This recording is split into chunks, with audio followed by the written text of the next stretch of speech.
Tony Gwynn Jr. I was outside the room and I saw Adam come sprinting in. I was like, what happened? Hot mic. That's all I heard. Chris Ello. Dak Prescott speaking of things that are off. And Matt Skraby. Sam must be a liker of his job. Don't blame us for any side effects. You thrilled our fans throughout the postseason with a great performance. Gwynn and Chris are ready to go. Indeed, we are. Welcome into Gwynn and Chris, Tony Gwynn Jr., Chris Ello, Matt Skraby. Kind of an explosive day in sports to get things rolling. I just heard Tony's meta glasses say battery low. No, they're not low. They're Wait a 100%. minute, that's your glasses talking? That was. Oh, goodness. Nonetheless, a big time step down, I guess, is some call it stepping down. Some say that is code for firing. Nonetheless, It doesn't matter. I mean, he's out. No, yeah, he's And out. He knew if he didn't step down that he was going to have to go through a bunch of mess for the next few days. Why not end it? I think that's what Tomlin's thinking was. Indeed, he did. So he did. And he heard the whispers. They weren't even whispers. The whispers. At this They point. booed him off the field last night. Right. They like serenaded him with booze. I mean, that was a pretty bad the loss. Sure, it was, but I don't know. Look, we got our Steeler guy, Michael Valenzuela. He's our boss, so I gotta show him a lot of respect. But I just don't agree with the thinking that Mike Tomlin. I'm happy to see him go. 9 years, they haven't won a playoff game, but he's never had a losing season. He's in the hunt all the time.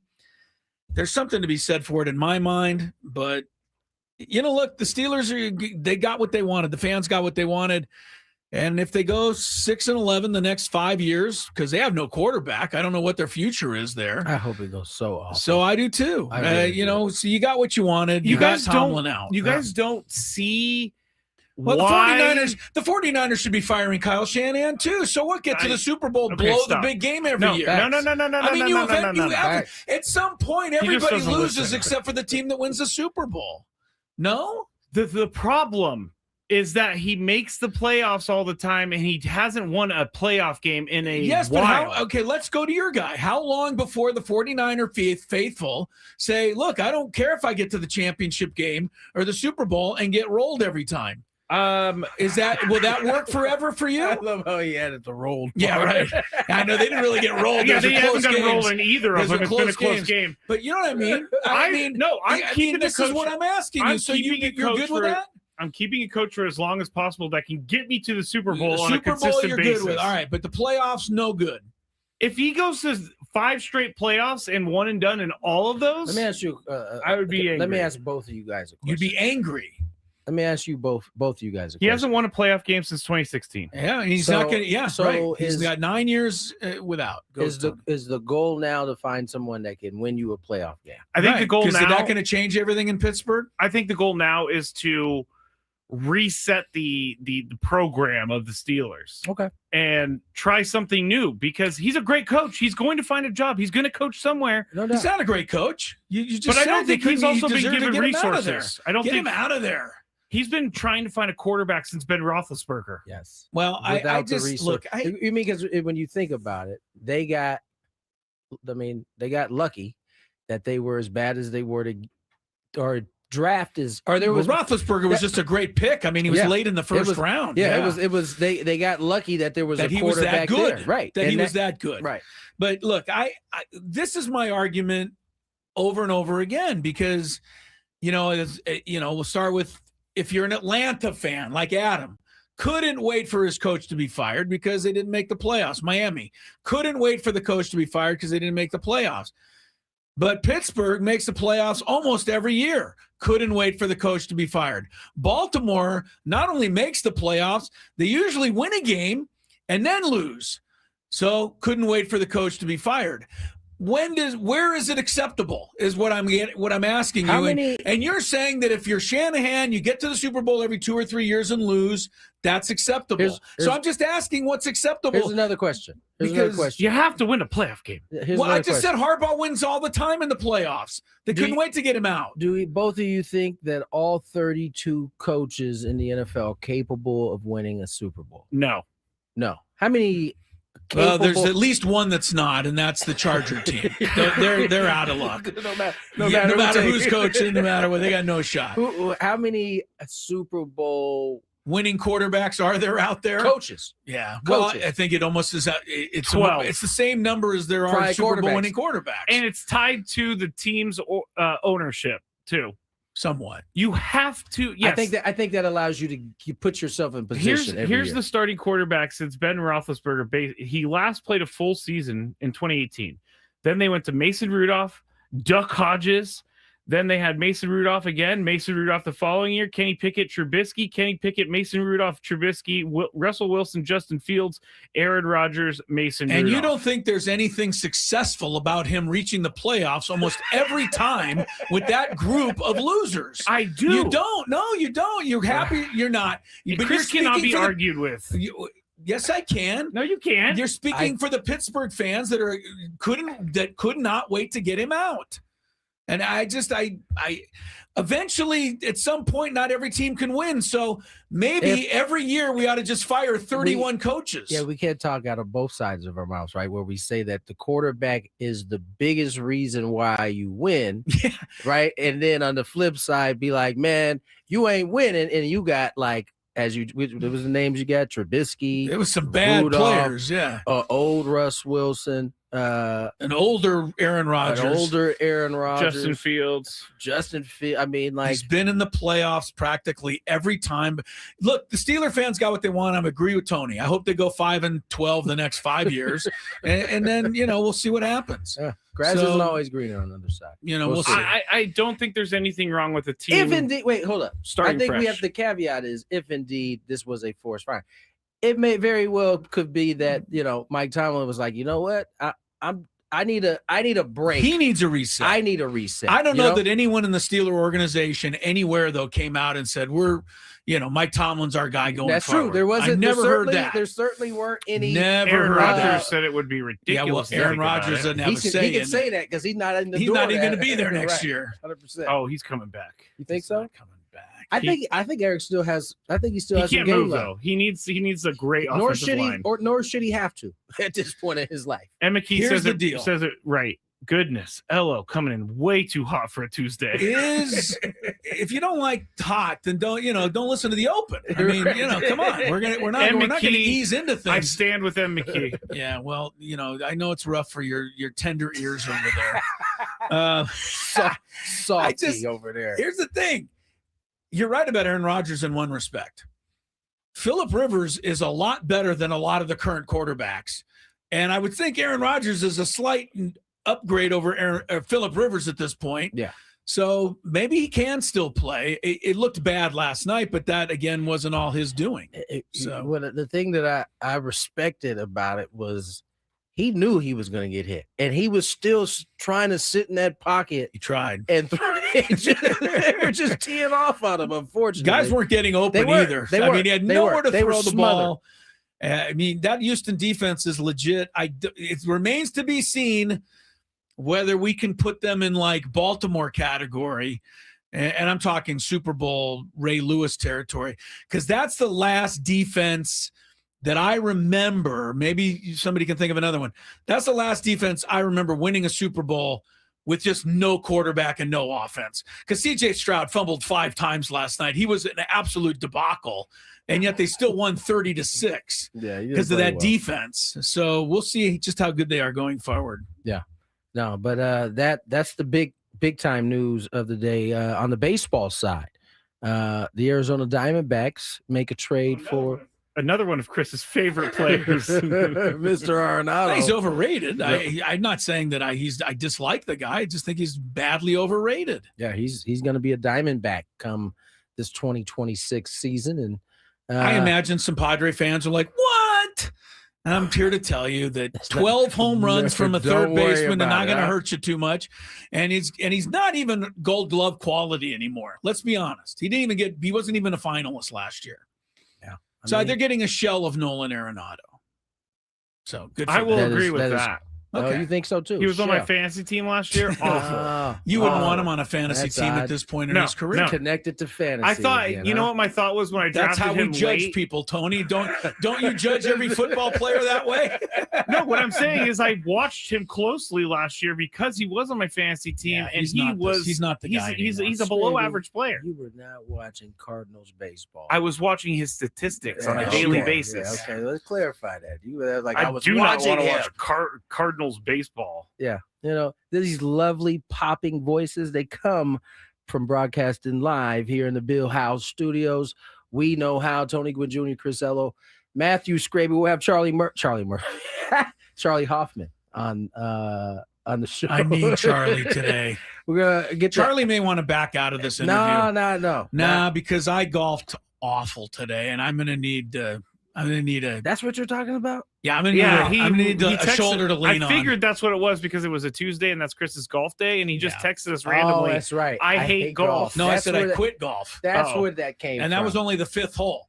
I had to still play 13 more after that text. that went completely over my It head. was bad today. Charlie, Let's hear about it on the other side. please tell me what I can do. We So have we'll, to. We'll be talking to him about Chris's Yeah. game, but also No, about not this, really. There's this- other things that are more this important. Brooks Koepka thing has got some legs. He's coming back. He's coming back. The returning member program. The return. I thought that was hilarious. I had to take a video last night at about, I don't know, what was that, about 9 o'clock? I got it this morning. At about 9 o'clock, I took a video of a little segment Sports Center did on the whole Brooks Koepka, and the way they broke it down, I thought was hilarious. So I sent the guys the video, and Chris Skraby was the one who responded first this morning. The way I understand it, it's basically open arms for John Rahm and Cam Smith. Well, Cam Smith said he's not coming back. I'm Oh, just saying Cam's that those holding guys strong. are also being courted, and DeChambeau. There's only like 3 other guys that qualify for this Right. program. Those are There's the only only other other three three. other guys that It they might want. as well just be called Big Please. Stars Back to the PGA Tour campaign. But the thing that I noticed, and we should get the break. We'll talk about it on the other side, but it didn't come without like any penalty. No, Which was and which this was is something how that I was quite interested in talking about. Hold that thought. We'll get to it on the other side. Lots more of this banter to come here on Gwynn and Chris. We finally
Got Charley Hoffman talking some golf. There's a lot of golf stuff to talk about. Coming up at 4:40 this afternoon. And we got a couple of golf things I want to finish up on this segment, or you guys definitely want to. We got the Fantabulous Sports Game Show a little later today. Skraby, I'm just going to put this out there. Skraby's been whining and was whining a lot last week about the categories. He thinks he doesn't really get a fair chance. I have come up with a whole new system for today's Fantabulous Sports Game Show that has to favor you, Skraby. Great. If you don't take advantage of this, I don't know what else to tell you. I will take advantage. So that's or coming at up. least Try. That's coming up at I think Skraby 3:30. does his best Phil Jackson work after a lot of these He things. does. He works He just cries He and tries does- to work the referee. Yeah, I'm so tired of all hearing the him time. whine. Yeah, So and today then, I'm and then like you gonna- go home and then you like lock in on making one of these lists. Today I'm giving you that something that favors you. You can't lose today, Skraby, and yet I think you'll find a way. You So should dominate this one. that's coming up at 3:30. Oh yeah, because you know the topic. You said you should dominate this one. Tony already knows the topic, so No, he doesn't know the You know what I'm topic. He saying? only I'm knows just the going- answers. he I just just give him slipped, the everybody. I just give him the answers, Skraby. Just the answers, not the topic. Slipped up, everybody. He slipped. A couple of quick things. Justin Herbert, not his fault. Apparently, Greg Roman's fault. Chargers fired him Yeah. today. Offensive coordinator gone. Offensive line coach Mike Devlin. I would have kind of agreed with that, be honest with you. Didn't look like he was teaching a whole lot of blocking there for the Chargers. Roman was actually with Jim Harbaugh at Stanford.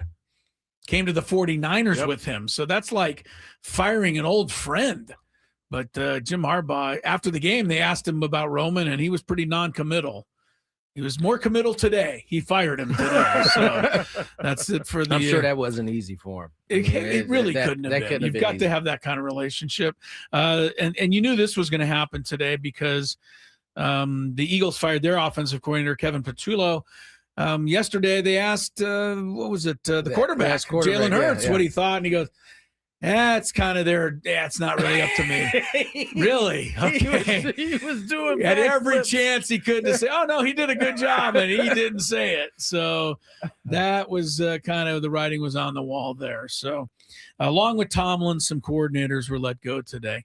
All right, let's get to this golf thing.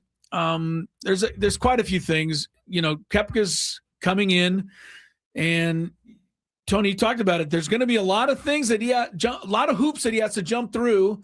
I don't believe he can get any Fed Cup points or FedEx Cup points. He can't qualify for that. I believe he has to write a big check to charity. $5 million. $5 million, which is not big for him, but big for a lot of people. And yeah, it's just him, and it's only open for, major champions. So Cam Smith, John Rahm, Bryson DeChambeau, that means you. They have until, I think, was it February or something February to decide. 2nd. Look, we'll get Charlie's going to have a kind of the bottom line on this whole thing. But I just wanted to correct one thing. He Okay. does get FedEx Cup points, but he doesn't get FedEx Cup bonus money in 2026. And he Okay. also will have no equity grants in PGA Tour Enterprises for the next 5 years. So basically, they're estimating he to return to PGA Tour. He's giving up $85 million. yeah, but he already got $50 million, so he can afford to give up the next $50 million because he got the first 50, didn't Yeah. he? So I think that'll cover him. I did want to point this out. And he doesn't get sponsors exemptions, which I find very strange. Yes, that means if he doesn't qualify for Well, how a tournament. how did he Yeah, tournament. qualify for this one? The Farmers. He's in this one already, right? They kind of needed. I'm sure they needed. That's a good question. Well, that We sounds should like ask- honestly, but we that should ask sounds like Charlie an Hoffman. exemption, Tony, is what you're saying. That's true. So We should ask we'll- Charlie we'll Hoffman. ask Charlie He will about that. know. I do want to throw this out there because I love comments like this one. Live Golf has now responded to Brooks Koepka decision to leave, and the fact the matter that there might be more others. Says the Live Golf, we continue to offer the most competitive, challenging, and lucrative, I might agree with that, environment in which to pursue greatness on a global scale. Lucrative for the player? Yes, absolutely. Right. Live Golf is bleeding money every single year. Yes, they are. But the notion that they have the most competitive and challenging golf in the world is absurd. That's totally laughable. I mean, that's statement. They didn't have the most statement competitive 101. with the even dudes with that all were- these guys, and they're going to start losing more and more. Liv's going to. I don't know if it'll go away. Maybe they'll just keep throwing money at no-name people, but I don't know. I just golf needs this to end. Get us back to one happy family. Yeah, for sure. Good luck with that in this day and age. So anyway, we'll talk about that with Charlie a little bit later on. A little more on the game last night, guys. To me, Houston is going to be dangerous potentially moving forward because they can get pressure on the quarterback with 4 guys. They had pressure. Would they get 6 sacks, 7 sacks, and they had pressure every play. They never blitzed once. And that is an advantage that they have that a lot of teams don't have. Normally, you have to blitz to get pressure on the quarterback. That is something that somebody, I guess New England is the first that's going to have to deal with it this weekend. C.J. Stroud had to be the worst game I've ever seen by a playoff winning quarterback, maybe ever. Yeah. He had 5 fumbles. 5 fumbles in one game. I expect Diggs to have a big game against his former. Diggs. Yeah, you said New England plays Texas, right? Yes, they do. Yeah. New England's will play. Yeah, Diggs will be against his former team. I think That's true. I think this will be, and I think that's really the biggest part, right? I think DK Metcalf seemed like he had potential to have a big night last night. He got off to a good start. He had dropped a wide open yeah. one, but after that, they never threw to him again. And so I don't know if that was an adjustment or whatever it is, but that's because Mike Tomlin sucks. We know this. that part. Yeah. But we do know that the Patriots, they have shown that they can run the football, and it forces you to have to pay attention to that. The Steelers didn't really run the football well. They couldn't. They couldn't do the front much. 7 of Houston is tough. I will say this. I was surprised by Houston's running game. I didn't think they'd be able to carve up the Steelers the way they did. Yeah, they were gashing them. And, the final score is misleading. It was 17-6 with, 8 minutes to go, and then you get 2 defensive touchdowns. But anyway, we're down to the Elite 8. And I guess the 49ers they finally announced the time of the games, by the way. Oh, yeah. Took them long enough. That's true. Even Joe Buck and Troy Aikman are like, what's going on here? Yeah, why can't we just know what game is being played? But your game ended up being the prime time Saturday night. Yes, Fred Warner might be back. They say he's likely to be back for the NFC Championship if they make it there, but Fred Warner's practice That'll be window has interesting. been open. Can Seattle pick him up for the NFC Championship game since he'll be available? Why would they do that? He's under contract with the 49ers. Because they'll be playing and the 49ers won't be playing. Oh, I see. Did you get that? You didn't get that connection there? No, it was a bad joke. I didn't get it either. But Thank you. But I'm glad the guy can't play in the NFC Championship game if his team isn't in the playoffs. Yes, this true. would be the divisional round there. But Now that you explain your joke, I get it. Thank you.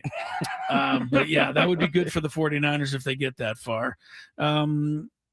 And we cleared that up yesterday, right? What? That the 1 seeds always play on Saturday. Play on Yes, we Saturday. did. So Yes. that's Which why is stupid There's no because conspiracy, buddy. there's no conspiracy, but I think it's a little unfair. Like, on top of having to play a road game to start the playoffs, you then have to play on a short week as the 6 or 7 seed, which is really crazy. but there's Don't a way Don't to be a 6 or 7 seed. Well, Yeah, the 49ers that's what could have Tony's- won week 18. They would have been the number 1 and seed. then the other better. team would have But the they- same exactly. problem playing I them. get it. I'm not saying for the 49ers itself. I'm just saying that seems like an additional It's- challenge. You're the lowest seed in the tournament at this point.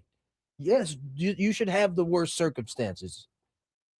I don't disagree. But I will also think it's say a lot. this. If I was following the 49ers closely, which I am not, but you are, the 49ers seemingly are thriving on every little bit of stuff that's happening Yeah, to they them are. right now. That's true. So you should almost be happy that you should be happy. The sad thing is we play that more on our show than they do on any show in San Francisco. That's probably true. So that's sad, but Oh. I think that they've been thriving on all of the, give them another challenge. Yeah, that's Give them exactly. another challenge. Kyle George Juszczyk Kittle's said out. it. Give me another Hey, challenge. the real- So I think they don't mind this. I think the thing that we're not talking enough is that your boy Purdy is playing some pretty high level football. And they have started to look like this as he got his rhythm and became, and is throwing the football the way he has, man. He looks well worth the money that they signed him This for. is an interesting question that I was thinking of watching him the other night, because he does look like one of the best guys out there right now. Yeah. How did he get to be this number 6, round? Like, how did they all miss him? He was playing at Iowa State, which is high enough profile. Yeah, for sure. I grant you they're not on the ESPN Game of the Week, but that's a big, that's one 12. of those teams that if they're having a good year, you would think somebody would have seen this guy and recognized it. They all missed it. Every team, the 49ers included, they got lucky, to pick him up at the end. Or is it just something that he has outworked everybody since the day he was drafted to become this good? We do know this. In his first year there was Trey, I believe that was Trey Lance's first year there. Yeah. That there was, at least I remember the reporting at the time, it was clear that he was the guy outplaying him at a very early stage. And Trey Lance was the third pick. Right. I remember, and they traded a bunch to get him. I remember when George Kittle and Fred Warner, they were being asked about Brock Purdy, and they didn't want to undermine Trey Lance because at the time he was the starter of the team. But they're like, this guy's pretty good. Yeah, that's when you know the earth is moving underneath you if you're the other quarterback. And Trey Lance still hasn't proved himself. What was the first year that Brock Purdy got in? And because I want to look up wasn't that the year they blew his elbow out in the Was it about 21, 22? I'm terrible with years. I am too. I'll tell you when it was. I just have to find the game. His first game he came in was 22. against the Dolphins because the Dolphins were the ones that injured Garoppolo. And he came in against the Dolphins. It was in December of 22. And the Dolphins were, I think, 9-2 at the time, having a really good year, one that would finish like typical Dolphins 9-8, but they were good at the moment. And I remember Garoppolo got knocked out, and I remember they brought Purdy in, and I'm like, lunch meat, game over, barbecue chicken. Yeah, except for Purdy threw for 210 and 2 touchdowns, and I kept waiting to see the 7th round pick. Nah, he was. I didn't recognize it right off the bat. Yeah. I thought, the guy's pretty good here. So they got something there. As Tony saw on the television yesterday, pretty good. Pretty good. Oh, that's funny. All right. Good. For those of you who are fans of the Big Five, you're in luck because it's early today. It's coming up next on Gwynn and Chris. Gwynn and Chris on the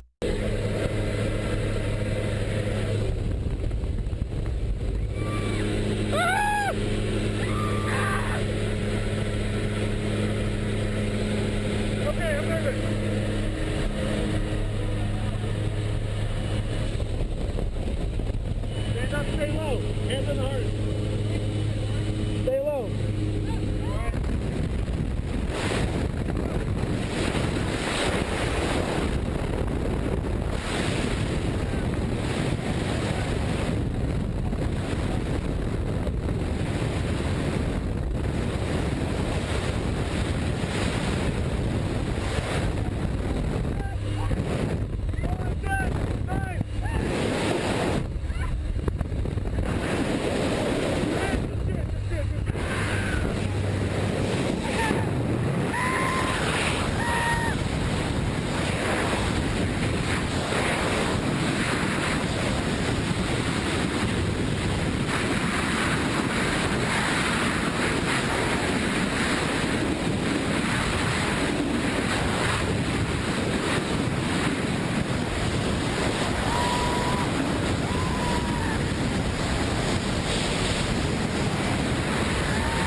you idiot.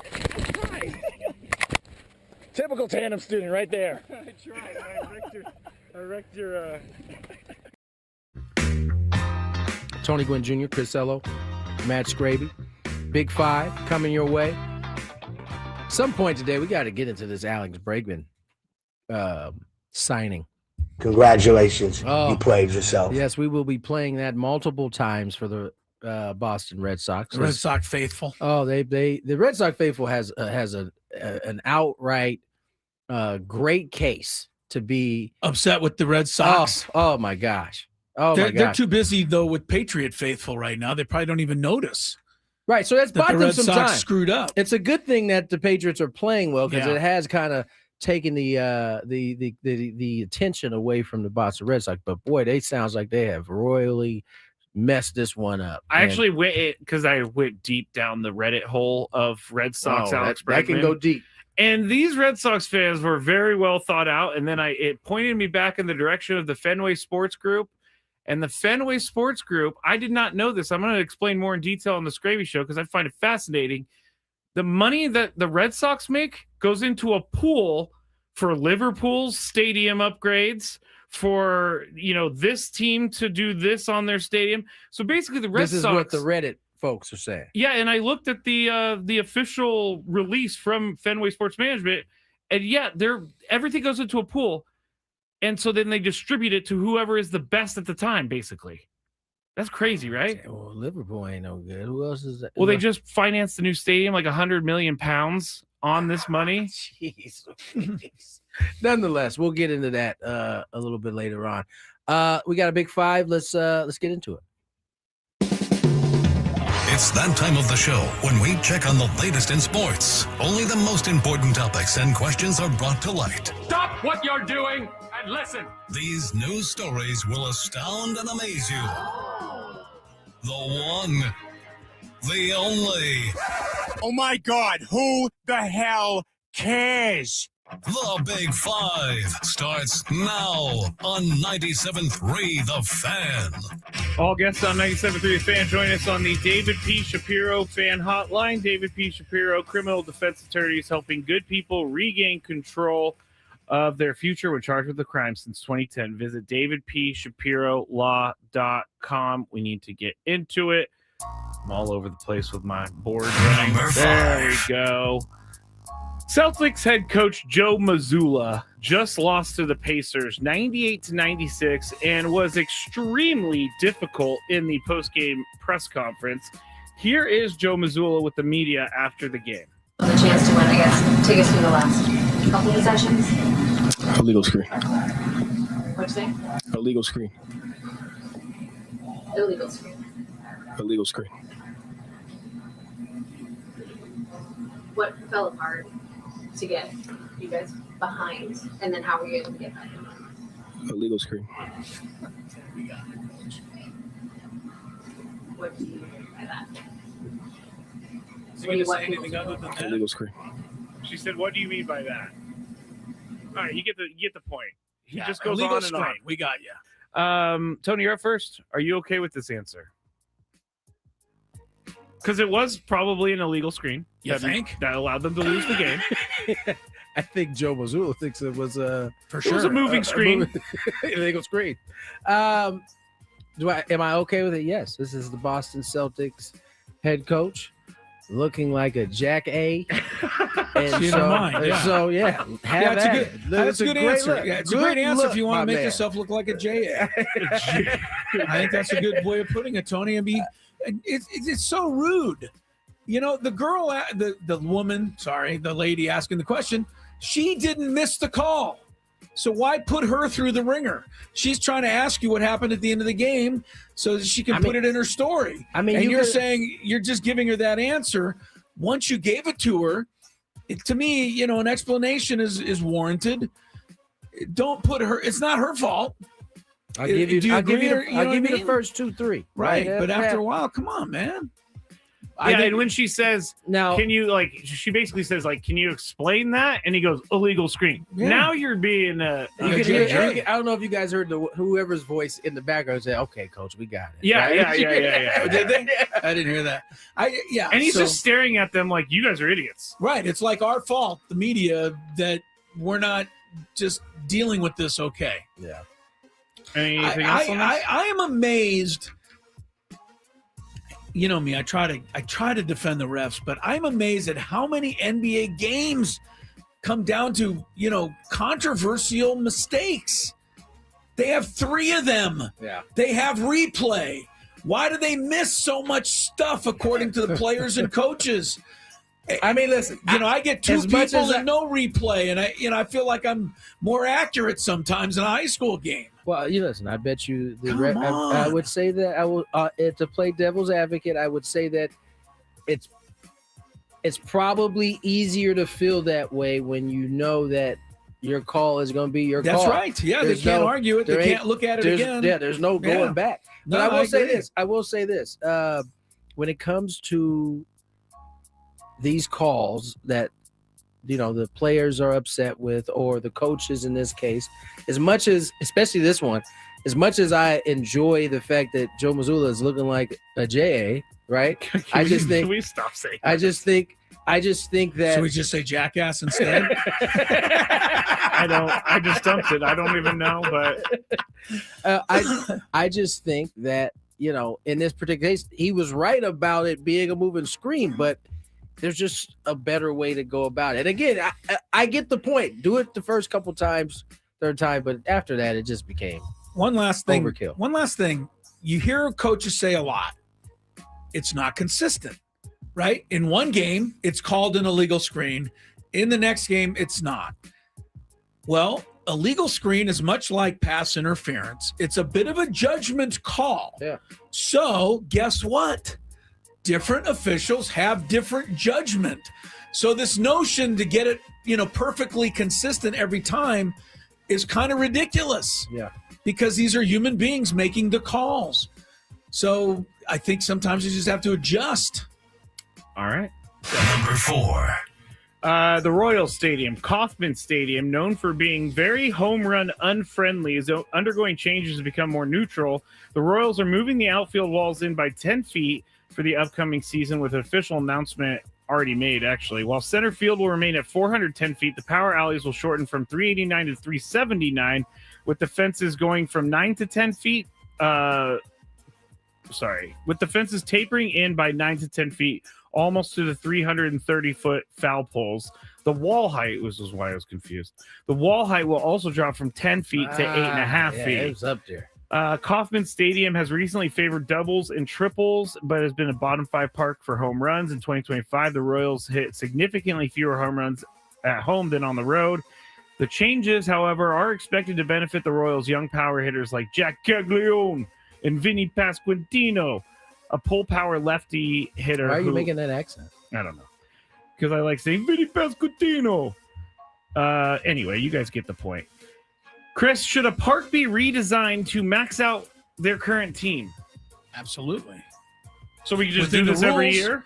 It's within the rules, as far as I know it. Every baseball stadium has certain specific specifications, but beyond that, you can make little changes. It's one of the fun things about baseball. The Cardinals used to tailor their team to the ballpark.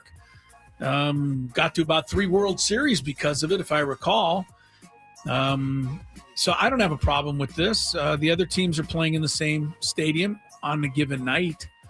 So, yeah, it's good. The one thing I liked mostly, though, was I would like to see baseball actually make a rule that all fences should be 8 to 8.5 feet tall. I love the possibility of taking away a home run. A 10-foot wall, unless you got unless you got 2 or 3 guys, unless you got Wembanyama on your club, you can't really go up there. So, yeah, I think that's a fun play in baseball. So I like that.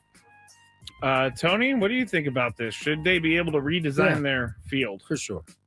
I think so. Sometimes you got to make adjustments. It's all in it should be all in the spirit of winning, of giving your team an advantage. And in this case, I think The Royals have a young nucleus of players that would all benefit in terms of them bringing the walls in, bringing the fences in. So I'm for it. Padres did it not that long ago. Brought their fences in after this had been a graveyard for so long, and it has worked to their benefit, I would say. I was going to ask about the Padres, but we've already had this conversation. Don't they, some grounds guys, tailor the foul lines? What they used to back in the day. They still do when that. Teams would bunting fast teams. They wanted the ball to stay fair. So they kind of tailor. They can tailor the line, put a little dirt more. I mean, put a lot of chalk down. All that stuff was happening. Chicago, and they had Cubs used to have the deep grass. They used to be notorious. The ground for how ball could thick never the get grass through the was. infield. My dad used to complain about that place. Probably cost your dad 4 hits a year 100%, at least. 100%. Number 3. Despite Notre Dame coach Marcus Freeman stating he intends to stay at Notre Dame, NFL teams are still pursuing him for head coach vacancies, according to Ian Rappaport. Marcus Freeman, Notre Dame. The guy head like coach. beats up wrestling coaches. No, see, that's a problem. The guy who had his hands in his That's the problem with these stories. I know is that Chris perpetuates false narratives. Although Freeman announced his return on December 29th and reportedly agreed to a restructured top-tier deal with Notre Dame, some of the 8 NFL teams currently searching for a coach are vetting him. They expect him to make the jump to the NFL eventually, even if not this offseason. So, Tony, do you think Marcus Freeman is ready to be an NFL head coach? I'd like to see him a little bit longer, get a little more seasoning. I mean, he's a pretty young dude himself, you know. And that's not to say that he couldn't get. He's my age, which makes me feel really inadequate. But he's 40. I think he would do fine in the NFL, but I would like to see him stay a little bit longer at Notre Dame. Perhaps take them to heights first. But I think if he ends up in the next year or two getting an opportunity, I think he'll do a great job. Chris, what do you think? Do you think he is ready to be an NFL head coach? I don't see any reason why he wouldn't be, but I'm will always have a scar from Nick Saban. Yeah, I mean, this is the greatest coach in the history of football, and he couldn't win a game, or very mediocre. So there's never a guarantee with any college coach. So I say, be careful. You never know, but he seems like he would surely do well. Yeah, I think he's going to be a great Dolphins head coach. Yeah, there we go. You give me another scar, huh? Yes, another scar. Number 2. At least they're not talking Bobby Petrino. Okay? Not yet. He's never going to be Did I tell you that I saw a meme of Mike McCarthy in Dolphin gear the other day, and if Mike McCarthy becomes the Dolphins head coach, Adam Klug said he wanted him as a coach for the Falcons. Yeah, he can have him for the Falcons. If he becomes a Dolphin coach, I honestly may have to trade it in. I don't know if I can do that. So he could respond. I think that Adam was right that Mike McCarthy is a little underappreciated because he wins, but he might not be the best coach. He won with at the Hall time of Famers the greatest all over the quarterback field. He won with the Cowboys too. What did he win? Won what? Didn't he win 10 plus seasons? Won some games. 10 plus games this season. He won some games. I mean, they clearly had people who could win some games. Well, maybe not. Just look at the guy on the sideline, Skraby. I mean, he looks he goes, knows what he's doing as much as you or I would. Here's a Mike McCarthy face. Yeah, this doesn't work very for perplexed. me. Doesn't work for me. I don't want it. Number 2. You guys mentioned it a little bit earlier, but Kevin Patullo has been fired by the Eagles. Here is Jalen Hurts the other day talking about Kevin Patullo, and he was with the media. Opportunity to have that with Kevin Patullo. Do you want him to come back as the offensive coordinator? It's too soon to think about that. And like I said, I put my trust in Howie, Nick, and Mr. Lurie. What about AJ Brown? Would you like AJ? AJ and I talk. We're in a great place. All right, so there was Jalen Hurts. We are nice here in San Diego. I mean, I know people think we're soft. I don't like that word, but we are nicer. That sounded like Philadelphia questioning right there. How about A.J. Brown? Would you want him back? Like poor Jalen Hurts was just like, dude, I just talked my way out of the last question. Now you're hitting me with another one. What you missed was Jalen Hurts kind of chuckling after that, before or after the AJ Brown question, like, I know what you guys are doing here. Yeah, he knows. Yeah, he knows. Yeah. So how about AJ Brown? So you don't think if something happened with the Padres, someone would ask that? No. Well, what do you mean? That's a hard one. But yeah, I mean, there were fair questions. It was just kind of the way the guy was just right on it. Yeah, like, they wasn't were going to let you breathe. And it was all like microphones, like right up in his face. And so it's a much more aggressive form of a little more of journalism. Quite a bit more. It is. What about AJ Brown? Would you like to see him go? Well, AJ Brown didn't even make himself available to the media, so AJ Brown is going to be an excellent Dolphin member. He's not going to be a Dolphin. Stop it. All right, here's my question, and I believe That Chris might be goes the first. move. They're gonna have two wide receivers. They're gonna still have Tyreek, and then they're gonna have AJ Brown. Well, on the no, other if they side. get AJ Brown, they can have two receivers who drop passes because they already got Waddle. Waddle is an excellent pass dropper. All right, Chris. The Yes. question is, did Jalen Hurts handle on a scale of 1 to 10? How do you handle these? 10. questions? That was really good. Like he thought it out. He almost had to think it out ahead of time to give him yeah. a solid answer that didn't, throw the guy completely under the bus, even though we figured it out that he didn't like him. Is it scapegoating though by saying, "Oh, that's up to the guys up top"?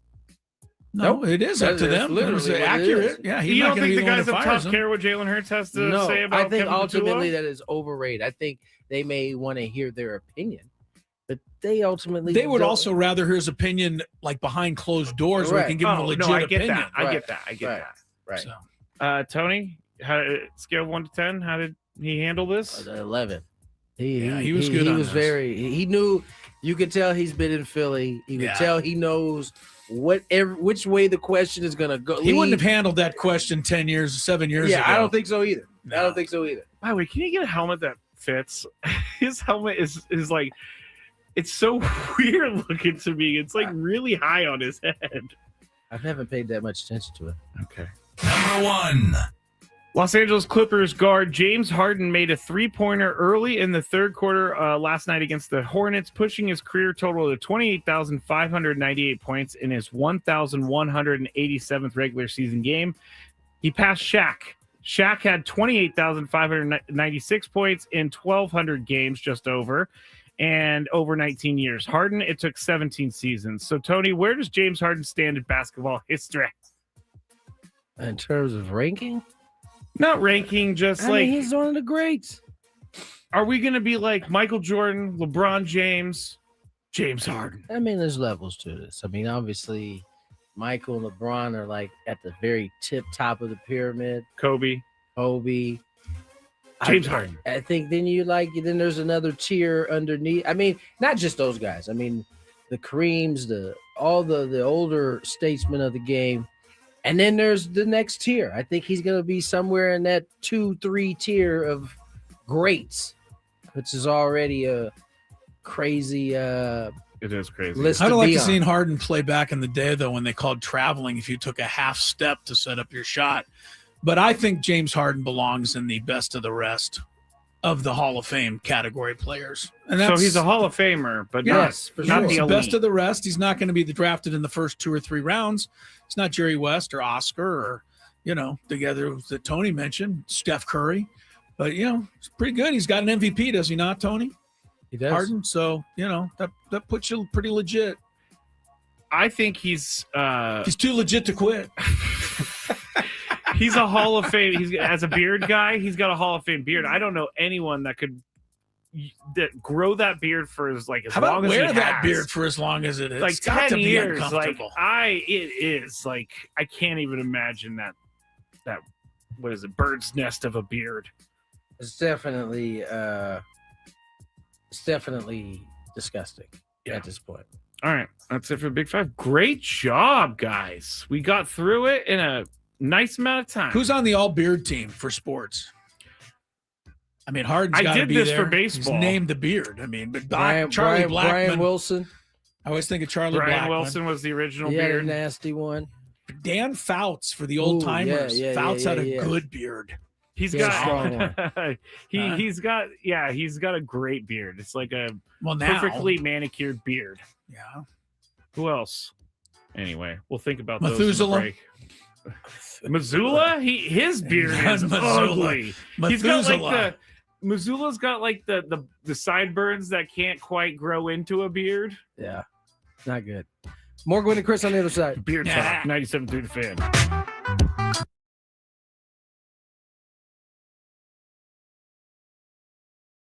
And what is before they try, what is the heat index they're facing? Do we know? Or Well, you could look up the Scoville on a ghost pepper. Yeah. It's one of the world's hottest. There's a couple of hotters. Scoville's the measurement unit. The X pepper and all of that. Thanks for the education, because I did not know. I've allowed milk and bread, but if I was asked, tell us the actual rules of this. Like the rule is, see if you can do it. I guess you guys alternate spoonfuls until one of you can't. One of you can't do it anymore. Yeah. That's not happening. Until you can't do it anymore. I will take one. The winner, Skraby, has a jar of a couple of my jars. I think they both are winners if they pass this. The winners. Yeah, of course. There will be no back and forth. There will be one spoonful. Now, this is the one that he has right now. The 38, maybe. Okay, all right. No, this right here, I've been putting on some of my turkey burgers. Good stuff. This is hot. Okay, right, we doing it. Here we go. All right, let's Adam's do it. ready. There, away he goes. He does have a full spoonful for those listening. I'm literally sweating watching him do this right now. That's a full spoon. All right. That is a full down spoon. the hatch we go. All right. And man, he went the whole thing. He did not. He did not trickle that down the throat. He just hasn't reached for the milk yet. Skraby's coming over. When does the heat kick in? Oh, I knew it. When does the heat kick in? Wow. You better go, dude. There goes Skraby. Skraby, did you swallow that, Skraby? Yeah. That is some good stuff. It's delicious. Delicious. We're gonna see it. I'm gonna watch you now. I'm feeling it already. I am. Are you? No. He's feeling nothing. All right, so take another spoonful, Adam. You'll win. Oh, come on. Now we're double dipping. He's all you one can't put your spoonful. same That's spoon not in what the there. competition's all about. We always said Spoonful that. too? Yeah, go for Oh it. yeah. I always said that Adam Klug was kind of had a. I at least used a different spoon, no double dipping. All right. I didn't know where. I don't. I think always it thought matters. Adam Klug had a cold persona, but evidently it's just the opposite. All right, Big he boss is Michael handling Valenzuela this. in the Wait, YouTube no, chat, dog. by the way. What you waiting on? You let laughing it drip in your hand. Oh, okay. Skraby, where are you? Let me see. Okay. I'm just looking at Adam, and Adam's not having any problem at all. Look at you, Adam. Adam is backed up. But this I must tell you, Tony, that Adam has cashed the check. Yeah, he did. Yeah, he he did. cashed You said his I wouldn't check. be able to cash I it. did. No, you I cashed sure it, did. man. You proved cashed me it wrong, for my sure. friend. I Skraby, gotta tell you though, this is further proof that whatever we got him with that the tie, tie thing, was yeah, 'cause super weak. this is less than a 10, right? He's over here having a difficult time. You're turning a little red, The time Skraby. was just as bad. You're turning a This little hit me red. By the way, faster. this is delicious. Oh my Oh, God! he's He's going going for another one. Yes. Come on, Adam. Wow, you're gonna have to come back in 6 months with like an 88. Oh. It's 38. We'll have to go with the higher Scoville next time. All right. Oh, wow. Look at this guy. He's talking trash now. Well, he I haven't had a sip of milk or bread. He hasn't even reached for it. No, he doesn't came out even of the need the gates bread. talking trash. All right. All right. Now Hey, I'm man. going to take another one. What? Well, Why you are got you got a doing whole this other to spoon. yourself. No, because I don't want. You don't want Adam to say He, he by has the way, sweet sauce, yeah, he baby. get the whole Full spoon, get the same baby. thing that like he's dropping it all in there. Keep the studio clean. It's all anybody's Big worried boss about. Michael watching over here. Come on. Ooh, boy, Scrabe, get back in front of the camera. Your face is red, Scrabe, isn't it, Tony? Are you I'm seeing sweating. the same thing? You are sweating. Your face is definitely. Why do you keep doing this? You're not feeling anything? Adam isn't even moved over I there. feel a 1 or maybe a 2 out of 10 here. Wow. Adam That's Klug. ridiculous because I'm. Wow. Adam Klug is a tough He's son not of a bent gun. over the trash can. No, over I had there. to spit. I was going to say, it looks like Adam Klug may be producing the rest of the show because he's fine. Scraby may need Scraby's to going go to get bed. Yeah, assistance. Here's want the milk, dude. It might Frank work predicted better. that. No. Oh, did he? Frank Scraby's having predicted that. bread. Oh yeah, that Adam would just cruise through this with Frank no problem. predicted this. He did. Frank on the last show. I said know you Adam had would it have like no that. problem. He did. I got a newfound respect from Tony Gwynn Jr. Yes, here. you do. So- all right. So Skraby has the prizes for you, Adam. You have won a jar of the ghost. You can pepper have as much of this salsa as you want at all and times. the Yeah. Mr. Lane's Roasty 38 chili powder. You should let me have that chili powder though. I think I do. I think I would do more damage. Started with off this. giving me the mild. And what is before they try, what is the heat index they're facing? Do we know? Or Well, you could look up the Scoville on a ghost pepper. Yeah. It's one of the world's hottest. There's a couple of hotters. Scoville's the measurement unit. The X pepper and all of that. Thanks for the education, because I did not know. I've allowed milk and bread, but if I was asked, tell I'd have us said the no. actual rules of this. Like the rule wanna is, see if you can do it, I guess. You guys alternate spoonfuls until one of you can't. One of you can't do it anymore. Yeah. That's not happening. Until you can't do it anymore. Fools. I will take And one. the winner, spoonful of Skraby, this. has a jar of a couple of my jars. I think they products. both are winners if they pass Hold on this. one I second. hate to Winners. say, yeah. Yeah, of course. There will be no back and forth. There will be one spoonful. Now, this is the one that he has right now. The 38? Maybe. Okay. All right. No, this right here, I've been putting on some of my turkey burgers. Good stuff. This is hot. Okay. All right, are we doing All right, it? Here we go. All right. Let's Adam's do ready. it. Hour number 2, full 4-hour program today. We did have the Big Five a little earlier than usual, leading some of our fine listeners to think maybe the show would be ending early today. Not the case, but Charley Hoffman is at 4:30 in our regular Big Five slot, so we switch things around a little bit. We will be here until 6 o'clock tonight, so look out for that, and also spend a little extra time because Skraby will have the Chronicles from 6 to 7. He's got the conspiracies rolling for the Chronicles. Conscrabicies? The Conscrabicies. I got a good one. I think I got a good one. Remember to listen around 5:30 today. We will announce today's biggest fan.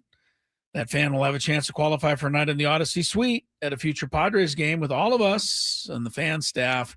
Spiros is going to provide the catering. Register your name at 973thefansd.com/biggest fan. And you do that, you might have your name called. So we will call a winner later on in the program today. Quick stories. If you're just jumping in, Mike Tomlin steps down. 19-year run as Steelers coach is over.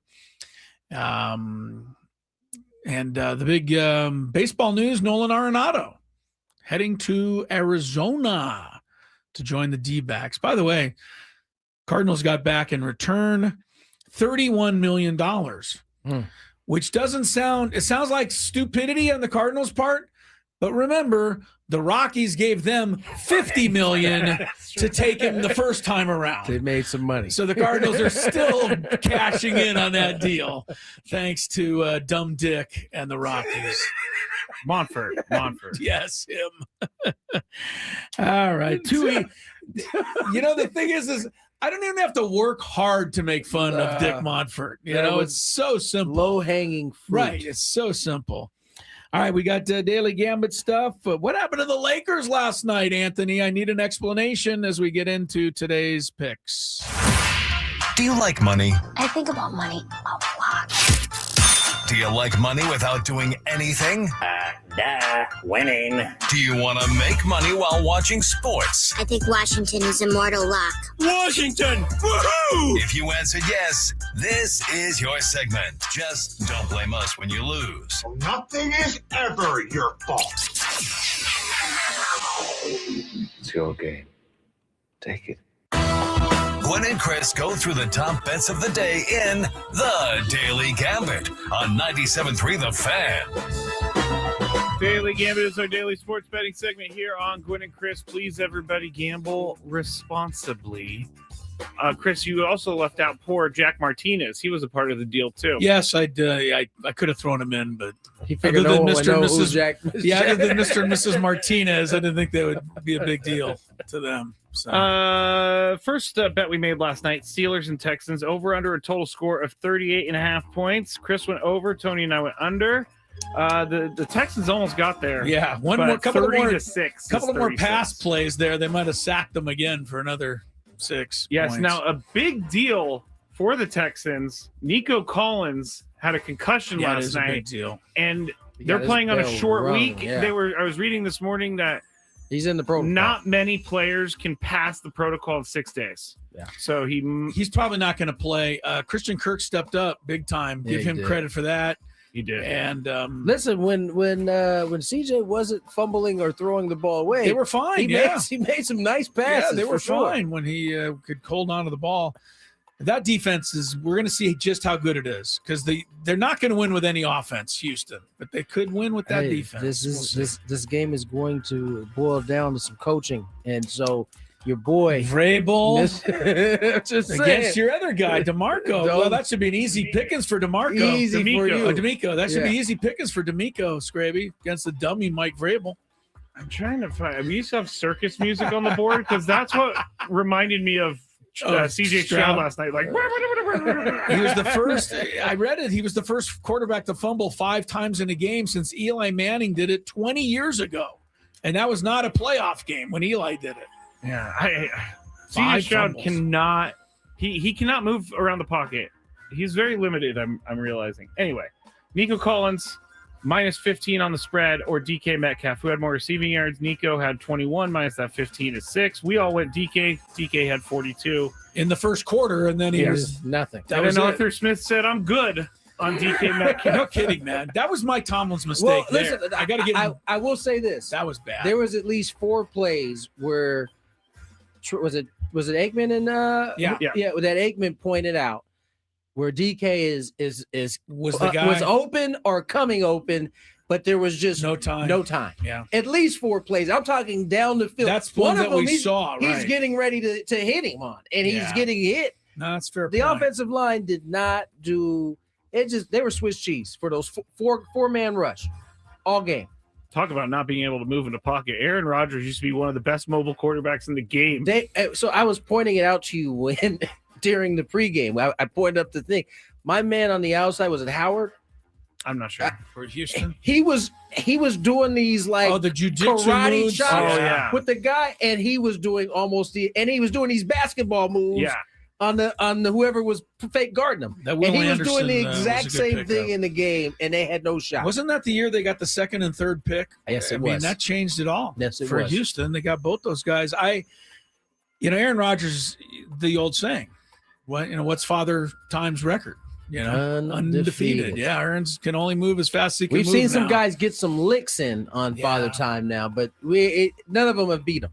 LeBron is still holding it off, but barely. He's starting to put his arms around LeBron right now as we speak.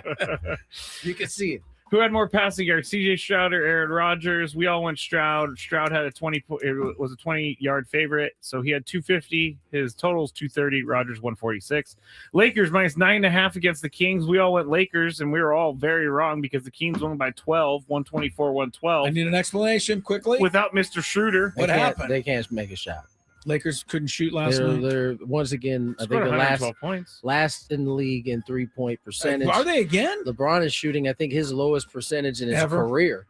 You got to hit the 3, don't I think you? JJ, I keep seeing clips of him losing his mind, and he's like, "We just can't make a shot. Like it's just, I don't know what to do. I don't have an answer. We can't make an open shot."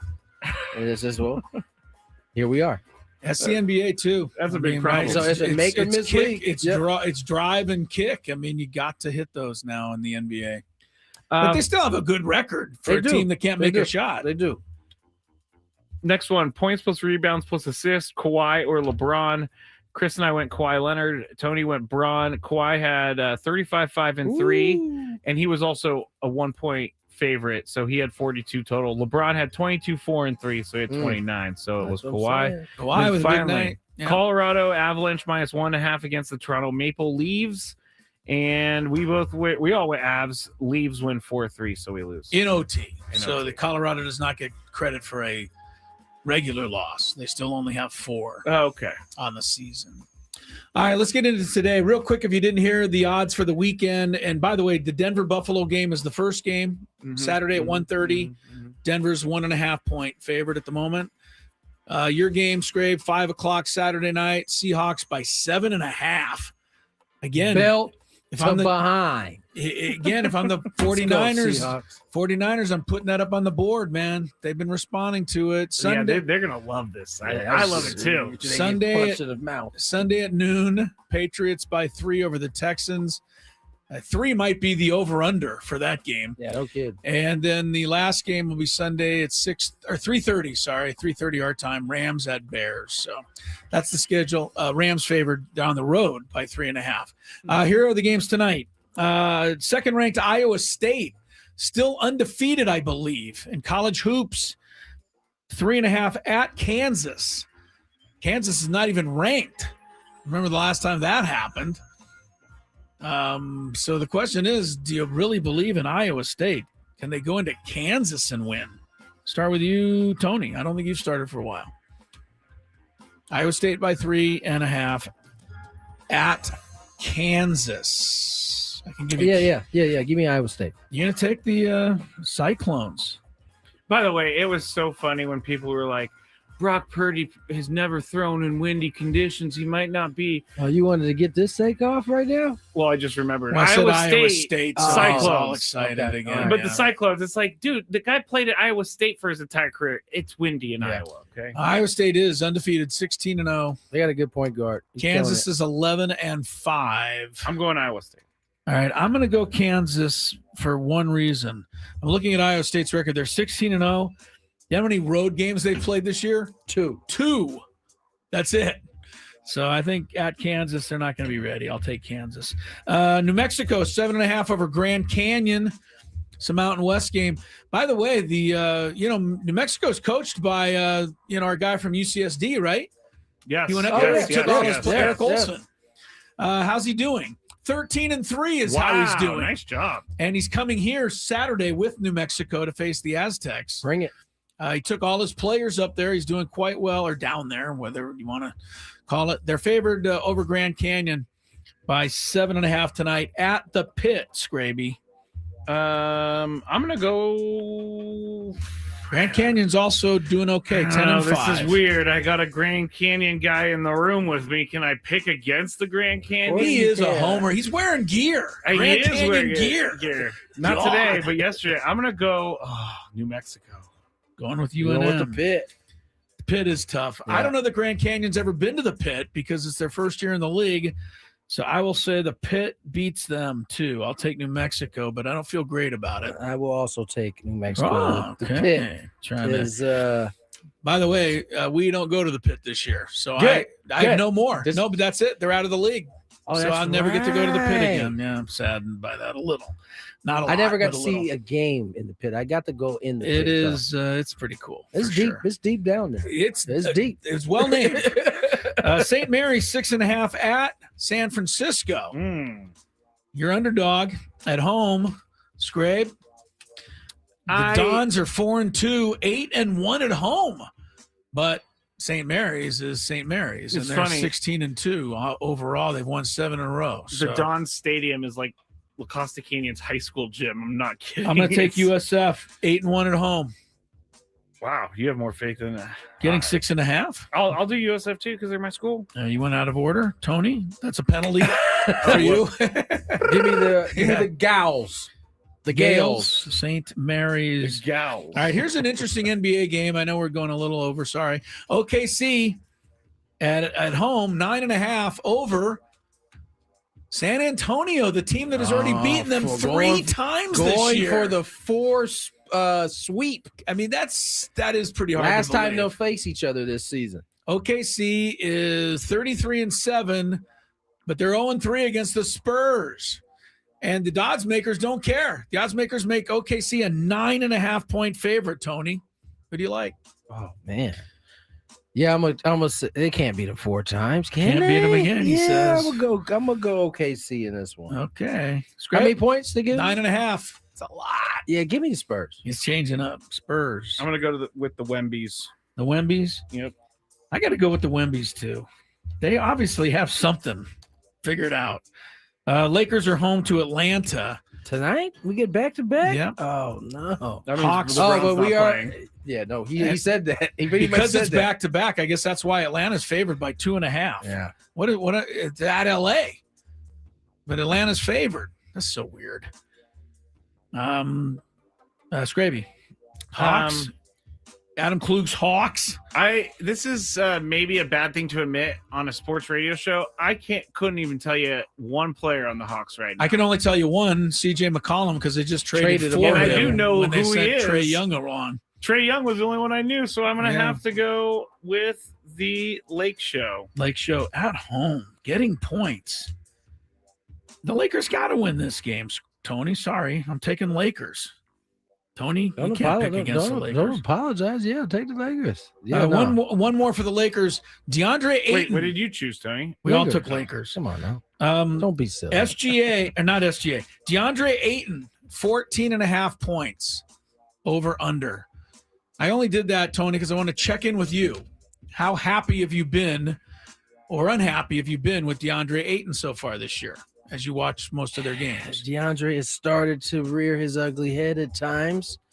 Rear badly, you mean? He's yes, he is asking for the ball more, which is not what he was brought in to do. And he's had moments where he has just seemed not there. And JJ has had to yank him off the court a few times where he just, in like one sequence, he let a guy get an offensive rebound off of a free throw. He didn't box out. Right. And then he just kind of stood there as they moved the ball around and got an open three. So called timeout, yanked him out of the game. I love that, but does it register with a guy like DeAndre Ayton? I don't know. I'm running out. Here's the deal. Jackson Hayes out. Austin Reeves out. Luka Doncic, game time decision. LeBron James, also game time decision. DeAndre Ayton's playing, though, Tony, 14.5. Oh, wait, it's not your turn. I'm up. After that, I'm going to go under. I don't like DeAndre. He's averaging 14, by the way, and 8.5 rebounds. So just looking at that, you'd say he's doing great, but I agree with you, Tony. There's more to it than those numbers. Tony, over, under. I'm going to say over. This is probably the game he needs to do it. He's got to do something tonight. Scrape? Over. All right, we've got one hockey game since there's a little time. And I bring it up. I like how he says there's a little time, but we're past 18. Yeah. Once we go past, Dallas is 1.5. Just doing what you asked us to do, Skraby. Yes, following directions like we do so well on this show. Dallas Stars 1.5 at the Ducks tonight. I had to mention this. Ducks are mired in a 9-game losing streak. Things have gone south for the Ducks real quick. As tonight the night they snap out of it, Tony. No, it's not. Dallas is pretty good usually. No, it's not. Not tonight to snap out of it. I agree. It all continues. Wow. You guys are just I don't want today. it to be that Duck way. hunting. I just think it's going to be that way. Are you Ducks? Pro Ducks? Dallas is 15-4 on the road. That was a great video game, by the way. It was. Duck Hunt was great. Oh my I love gosh. the dog who always But Dallas has lost 7 of its fun of last 10. I'm looking at the trends here.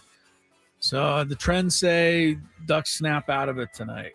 9-game losing streak. I didn't notice until lately. Okay. There you go. I have a Pick question for you Skraby. guys on the other side. All right. Question from Skraby. Let me ask the question. You can ask it now. Yes. Okay. If you were offered $50 million for 1 year of baseball, would you take it? Because there's someone. I'd probably hold out. There's You someone. don't need to explain anymore. Just leave the Okay. question in the air, buddy. Okay. We can go to break. Okay. Traffic. From the 855.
7 o'clock. Tony Gwynn Jr., Chris Ello, Matt Skraby. Short segment.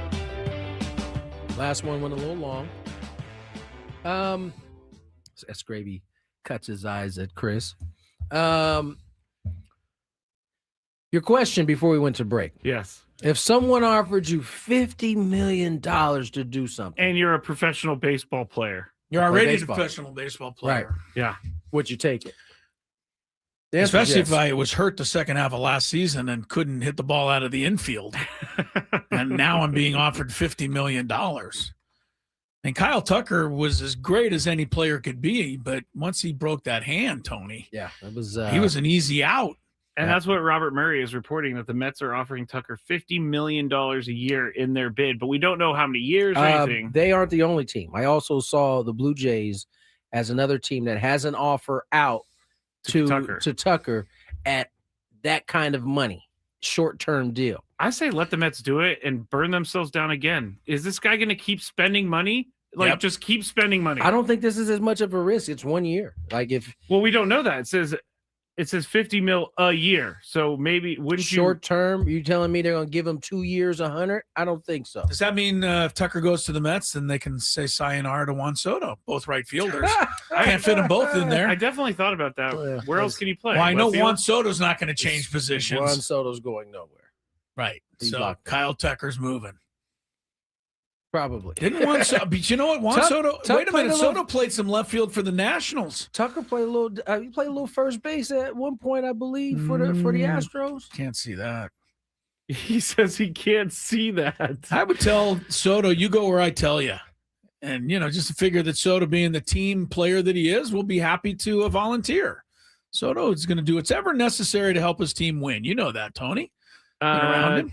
Kyle Tucker has 4 games at first base, so Tony technically is right. He played a little bit at first base. But let's see how many games Soto has in left field. In left While field, you're looking, he played a bunch of games with the Padres in left field. Yeah, and the Nationals, I know he did too. So you're thinking that they would move Juan Soto to left field? I think your worst defensive outfielder normally plays left field, do they not? I'm sorry, not Tony. sure. I'm just saying. Tony was a center fielder, so I know. Not the so worst. that was not a direct shot at Tony, but it's Juan a bit of a Soto's shot played- at Juan Soto, and I'm apologizing ahead of time for that. 460 games in crazy left talking field. about Juan Soto right now. Go ahead. 460 games in left field for Juan Soto. He's in his definitely career. has. I didn't say he wouldn't play left. But he's played more in right. Well, it's not done yet. So No, the Mets it's have not signed Kyle Tucker yet. There really are a lot of free agents left. Like, you could make a really good team with the free agents that are left. There are a ton if of you just free got them agents. all. There are a ton of them. And we are getting closer and closer to that time. Not much longer. Is there ever a time where the free agents get a little panicked and call their agents and say, for sure. will you lower my price tag? Because I really want to get signed. I bet you a little bit of all of these guys have a little bit of. I bet you this group now is a little more trained in going late than maybe the previous groups have been. Yeah, I mean, this is kind of the norm now, guys. I mean, going think into about it. spring training. Your career is only so long, no matter who you are. Real quick, the other thing is we need to get to is the Red Sox and Alex Bregman. I mean, they thought it sounds like, and we'll play this. Can we play it some other time? Yeah, we'll deal with the Alex Bregman in the 5 o'clock hour because the Red Sox they played themselves. They on this did. One. They thought that Bregman and his representative Scott Boras was lying. Yeah, and that they didn't have a better offer. And it turns out they weren't lying. They had a better offer. That's and how the game works, the right? other thing that they didn't want to get off of was the no trade clause. They have a team policy that they do not give those out. And this is from why a guy, is that a team policy? I don't know. It's a stupid policy, especially when it comes to keeping a guy who was productive for you last year. That seemed to be good for your clubhouse. You got rid of him because you didn't want to give him. He's been on 3 different teams. Now 3 different teams in 3 years. He got a young family, probably wants to plant some roots somewhere. And you didn't want to give him that. And now he ends up on the Cubs. They gave it all to him.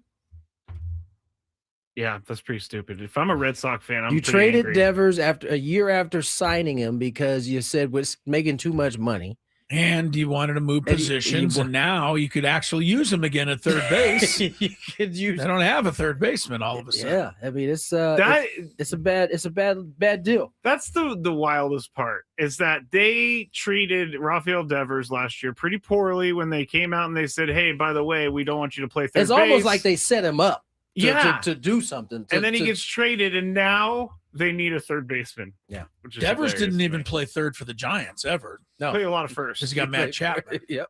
Yeah, he doesn't need to play third. So, I don't know. It's crazy. All right, let's get to break. Get back on track here.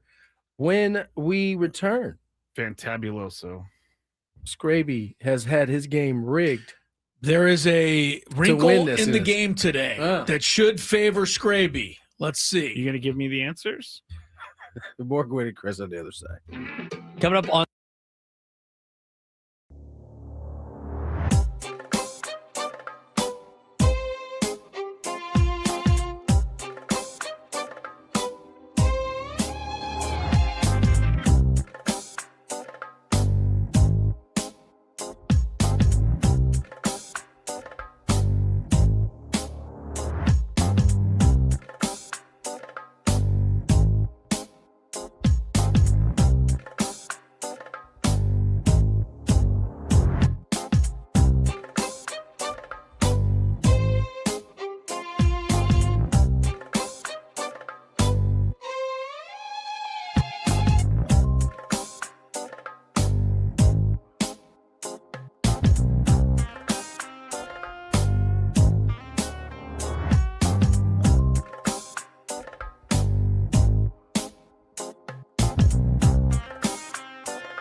moment. Gwynn and Chris, 97.3 The Fan. Is traffic ready? Let's get it. Traffic is ready. Let's go. Oh, wow. Let's go. The 855 Get Ross Traffic Center, protecting San Diego after accidents or injury. Here's Kelly Danick.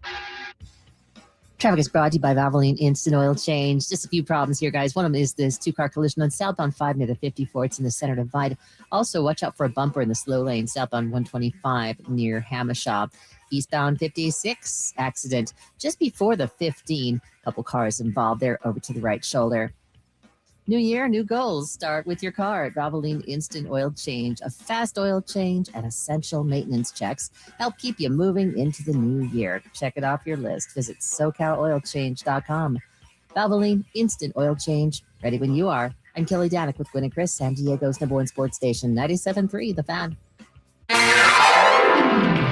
Hey, all you beautiful people out there, it's time to play one of our favorite games of the week. All right. We like to call it Ooh, I'm gonna go. Chris's Fantabulous Sports Game Show. It starts right now on 97.3 The Fan. Show takes place at the Bill House Studios. We know how. Also, to remind you guys, if you love Mediterranean food, try Spiro's, authentic Mediterranean cuisine. Coronado, La Jolla, dining, takeout options, spiroscuisine.com. All right, I'm trying something new. I don't know how it's going to work, but let's see. For the first time ever, we have two different lists in the Fantabulous Sports Game Show. This has never happened before. One of you will work off one list. The other of you will work off the other list. What is the happening? question is, who can get more correct on their list? Wow. Skraby, the list is a California list or a Texas list. Which would you rather have? Hint, hint, you live in California. Yeah, I don't know anything about Texas. I'm going to California. That is your huge advantage here. If you can't take advantage of this, I don't know what to tell you. Okay. Here is the game. Is this going to go down as one of those, if I do indeed win, it's going to be one of those asterisk games? No, but if you lose, it's going to be an all-time debacle. Skraby, you need to name Division I college basketball teams in the state of California. There are 25 of them. Tony has to name Division I college basketball schools in the state of Texas. There are 21 of them. We're just going to go back and forth until somebody strikes out, see who gets more. Skraby, you're going to have to go first because there's more correct answers for you. I can't believe you would lose this, but it's possible because I know you. Tony's very good at college basketball, so. Well, some of these schools in Texas, he's going to be digging deep. I'm just going to go with my school, USF. USF is number one. That is on the board for you. San Francisco. A little bit later, I will give you guys clues because of conferences. There's a lot of different conferences in each state. But in the early going, you don't need that, I don't think. Tony, give me a school in Texas. Division I, basketball. University of Texas. University of Texas. I like that. It's a good call. All right, Scrape, moving back to you. I will go with, hold on. You're already stubbing your toe No, here? I'm writing down ideas that came to me. Okay. I'm going to go with someone else in the WCC, Santa Clara. Santa Clara. Very good. All right, Tony. Texas Tech. Texas Tech. Okay, we're getting the idea here. It's going to get a little tougher. There's 25 in California. There's 21 in Texas. If you guys go 21-21, I'm going to give you both championship medals because that would be really good. I don't know that I could do You're that. not going to. I would be shocked if you could. I guess I should just take the Aztecs off the board. Put the Aztecs official answer. Official answer. San Diego State. I'm sorry. San Diego State. I mean, get it together, brother. You're just Get assuming it I know who together. the Aztecs are. Oh, look, Alex Bregman's at the Blackhawks game, Chris. He's got a jersey and everything. Yeah, it didn't help. They lost with him there. All right, Tony, Texas school. Texas State. Texas Oh, State. that's a good one. Very good. Coming into the Pac-12 next year with the Aztecs. That is correct. Texas State. All right, we got 3-3. Skraby, give me a school in California. Division I college basketball team. USC. Yes, the men of Troy is correct. 4-3. All right, Tony Gwynn Jr. TCU. TCU, Braden Suprenant's squad gets on the board. 4-4. All right, so far so good. It's going to slow down here pretty soon, but not yet. Skraby, what do you got? The University of San Diego. USD, correct. Where are they? All right, here they are. Okay, 5-4. Tony, school in Texas. How about Prairie View A&M? Oh, my God. Tony's going off the board already. That's correct. Prairie View A&M. I don't know how you knew that. Yeah, I don't know either. He's incredible. Well, when I gave him the answer, he wrote it down earlier. I figured. Stop it. Although I remember playing college football back in the day, and Prairie View A&M was a team. Is that okay? I had no idea it was a Texas. Definitely a thing. Oh, he's right. It's correct. All right, 5-5. Skraby got the plot left. UCLA, UCLA. Dave Marcus represented. Okay. Hey, Skraby, you called the wrong person. He did. You called him last week when you were trying to get somebody on the air. And he answers. He goes, hello. You roused him. He was probably having a relaxing afternoon. All right, Tony Gwynn. Junior, school in Texas. Baylor. Baylor's correct. Waco, Texas. That's correct. Waco, Wacko. 6-6. Skraby. I think, to me, Skraby, you got a lot more big ones out there than Tony does. But we'll see how it goes here. I'm going to go with as Tony said earlier, the Gales. Why can't you just answer normal? There's St. people Mary's. tuned in right now who don't know what you're talking about. St. Mary's. All right, Skraby's naming Division I college basketball schools in California. What is wrong with Tony's doing, this is something new today, Tony's doing basketball schools in Texas. So far, it's 7-6 in favor of Skraby. Tony's up. Tony's doing awfully well. Yeah, I got about 12, but I can't. I'm running out of brain. It's 21 in Texas. There'll be 25 in California, but I don't think we're going to get that far unless you guys really are incredible. North Texas. North Texas is correct. Where are they? Oh, my God. There's 22. And that's the website's fault. Oh, yes. Website. No, it is. I didn't have them on the list. Seriously did not. Then I looked it up. Very good. If it wasn't on your list, then it should be incorrect. That's correct. We know they're there. 7-7. Good job, Tony.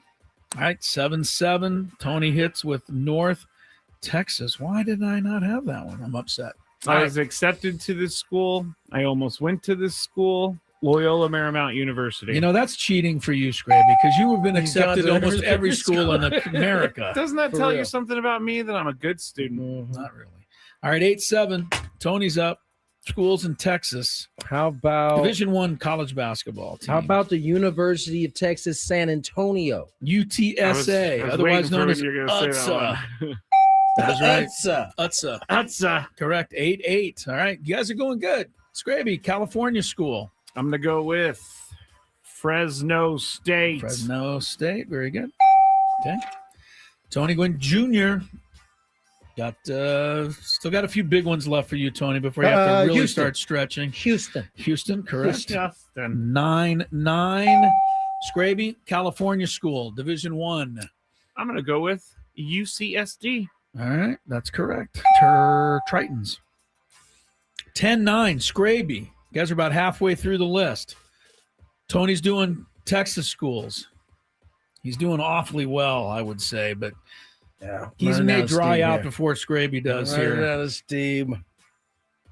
It's my turn. Yes, sir.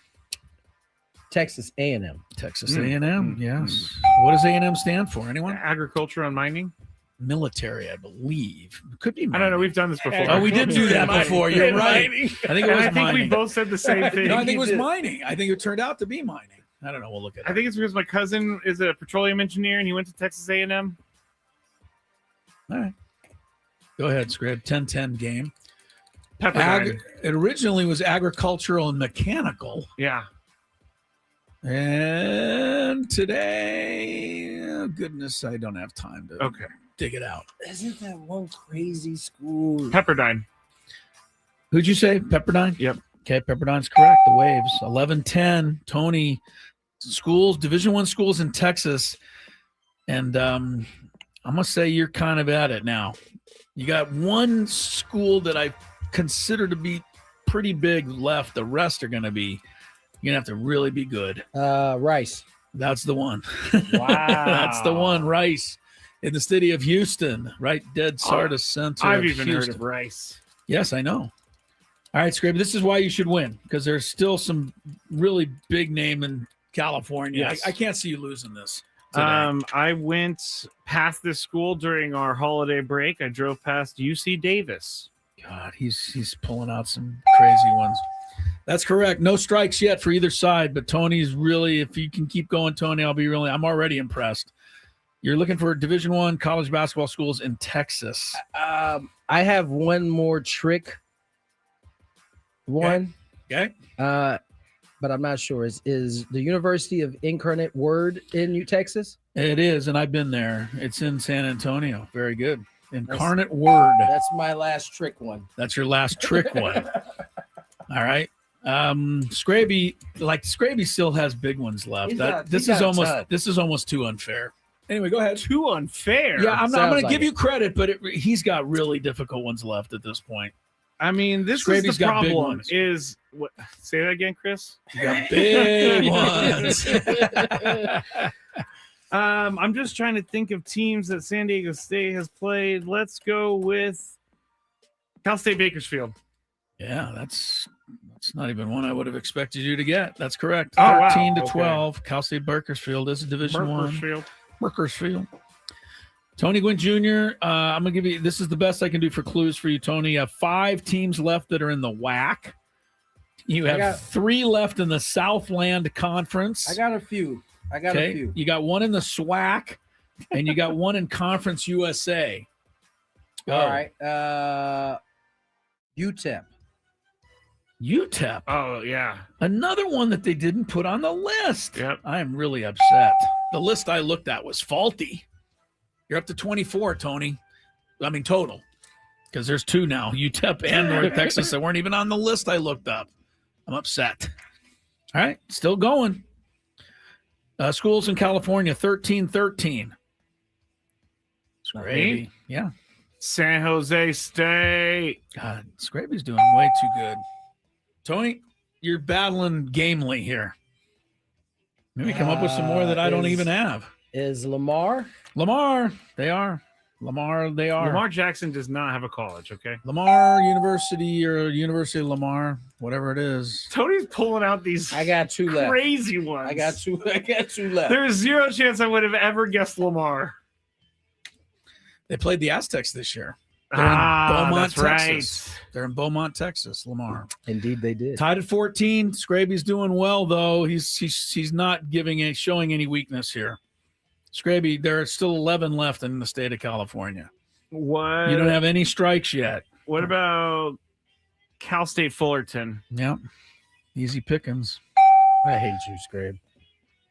15-14. I'm not even sure. I'm not even You don't even sure know this is a school? I'm not even sure this is on there, but it has a city in its name. All right. Sam Houston State. Winner. yeah. Sam Houston Yeah. State is Yeah. in Texas. It's Sam got to be. Houston. Got to be. I got one left. He's doing awesome. You are doing I great. got 1 left. That's it. You still got 7 or 8 more that are out there. Sam Houston State is located in Huntsville, Texas. Which I There's didn't a know was there's a Huntsville, Texas. Yeah, I wasn't too? even know that. Skraby, 15-15. You still got 10 to choose from, though, Skrabe. I know. I'm kind of. You're can't drying believe up? I'm a little bit. I'm trying to. I don't know. I know schools. I just don't know if they're Division I. That's my problem. All right. So I will do some random one that I remember. I think maybe the Aztec women played. Mm-hmm. Cal Baptist. Cal Baptist is correct. They're Oh, Wow! in I Riverside. thought that might be division. Yeah, Cal they're- Lutheran is Cal Division Lutheran III. wouldn't be right, but Cal Baptist is Wow. correct. Played up there last year, as a matter of fact. All right, Good memory this is value. my last. This is Houston it for school. you. Yeah. This is your last bullet. And I'm not sure it is Division I. right. Stephen F. Austin State. Hell yeah, Stephen F. Austin. Wow. I'm gonna. It's no state, but Stephen F. Austin is a legit Oh, it's not Division state. I school. They've been in the NCAA tournament many times. Stephen F. Austin. Beautiful. Yeah. Really good Division I team. I think they played. Was it Grand Canyon in the tournament a couple years ago? All right, 16-16. No incorrect answers. You guys haven't got a single strike. Scrab, you still got 9 left. Yeah, a In couple more just California. popped in my head. Cal. Cal. Unfair. All right, Tony. I'm I got giving nothing you for you. everything I got. You got 1, 2. You got 4 teams that are in the WAC. I don't know that helps you. You have 1 team that's in the SWAC, and you have 2 in the Southland Conference. The only clue I can give you, the Aztec football team did play one of these teams a couple of years ago in a season opening game that may help you remember them. Oh, wait a minute. This is stretching. We're looking for schools in the Division I schools. See, Skraby's still got big name schools left. So this was an idea that I tried. I don't know if it's working as well. I don't know if I'll feel great about this win, but I'll take it. Yeah, I know. You'll take it. There's no way you can lose. Abilene? Abilene State? Abilene, I'm giving it to you because you need it. Abilene Christian. It's Abilene Christian. ACU. It's a winner. Abilene. It's a winner. He got it. He came up with the Abilene. 17 all. Skraby, no strikes. You still have plenty in reserve, Skraby. I don't want to hear any whining. Stanford. You're naming Stanford. He's naming Abilene. Not even. All right. I got nothing. You got nothing? I got nothing. Yeah. I'll be honest with you. There's one of these Stacey Terry Hudson played at, so she would be out there and know the answer to that. In Texas? Yeah, but I don't think anyone else would know. There's one that the Aztecs played in football.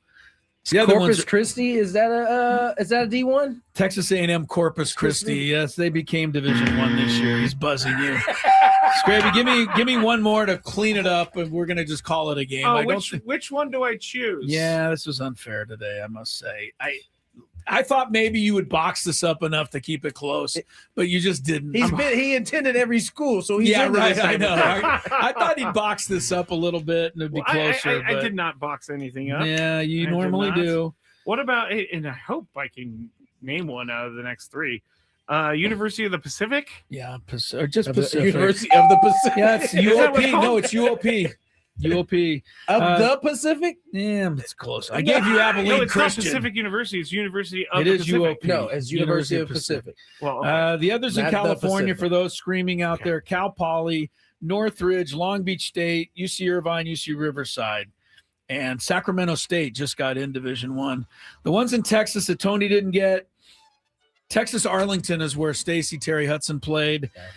Tarleton State, which I barely even heard of. University of Texas, Rio Grande Valley. They have Division I team. Yeah, Houston Christian, and then Texas Southern.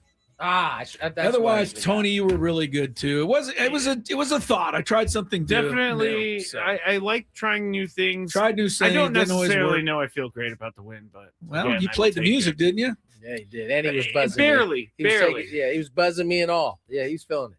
Barely. I'm just gonna keep the music away today because it wasn't that great of a win.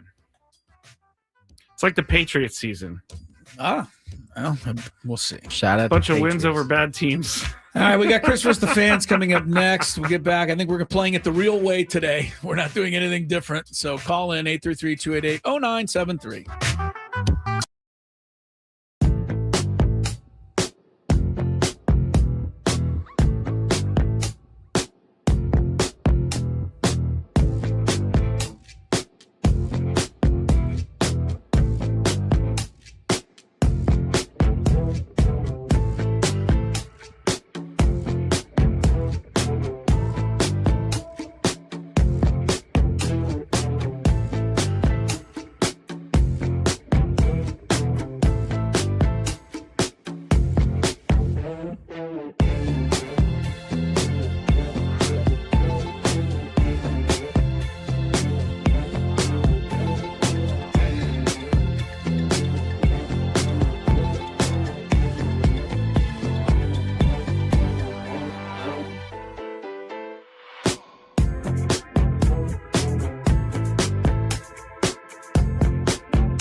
Gwynn and Chris. It's Tuesday afternoon. Tony Gwynn Jr., Chris Solo, Matt Skraby. Chris versus the fans. Coming up next. Congratulations on your victory there, Skraby. Thank you. It's very selfless of you. Quick. That is what Chris was expecting from I did, Sam but I Levitt. didn't expect. I thought he would blow it. Oh, you mean yes? See, look, this is what you do. Yes, people congratulate you I when you beat them. congratulated you on your win. Oh, Yeah, well, you're Sam also Levitt. sitting 3 feet away from me. Sam so. Levitt. Sam has not. By the way, has the not guy reached who is out. so upset about some guy never texting back. Tony and I text more on the group chat than you return texts. Yeah, you're not a returner But if you texter. but if you accomplish something, I will commend you for it.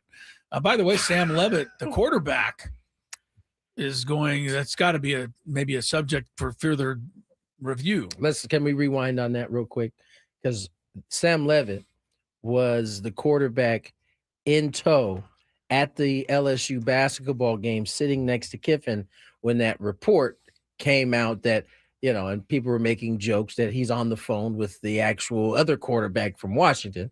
And as it turns out, he gets the guy that was sitting next to him. The guy at Washington stays where he's at. And, the story that was kind of circulating there turns out to not actually have happened. Was there also a story? Did you see that Sam Levitt was in Knoxville visiting the University of Tennessee, and Lane Kiffin flew to Knoxville to see him there? Did not see that. Well, there you go.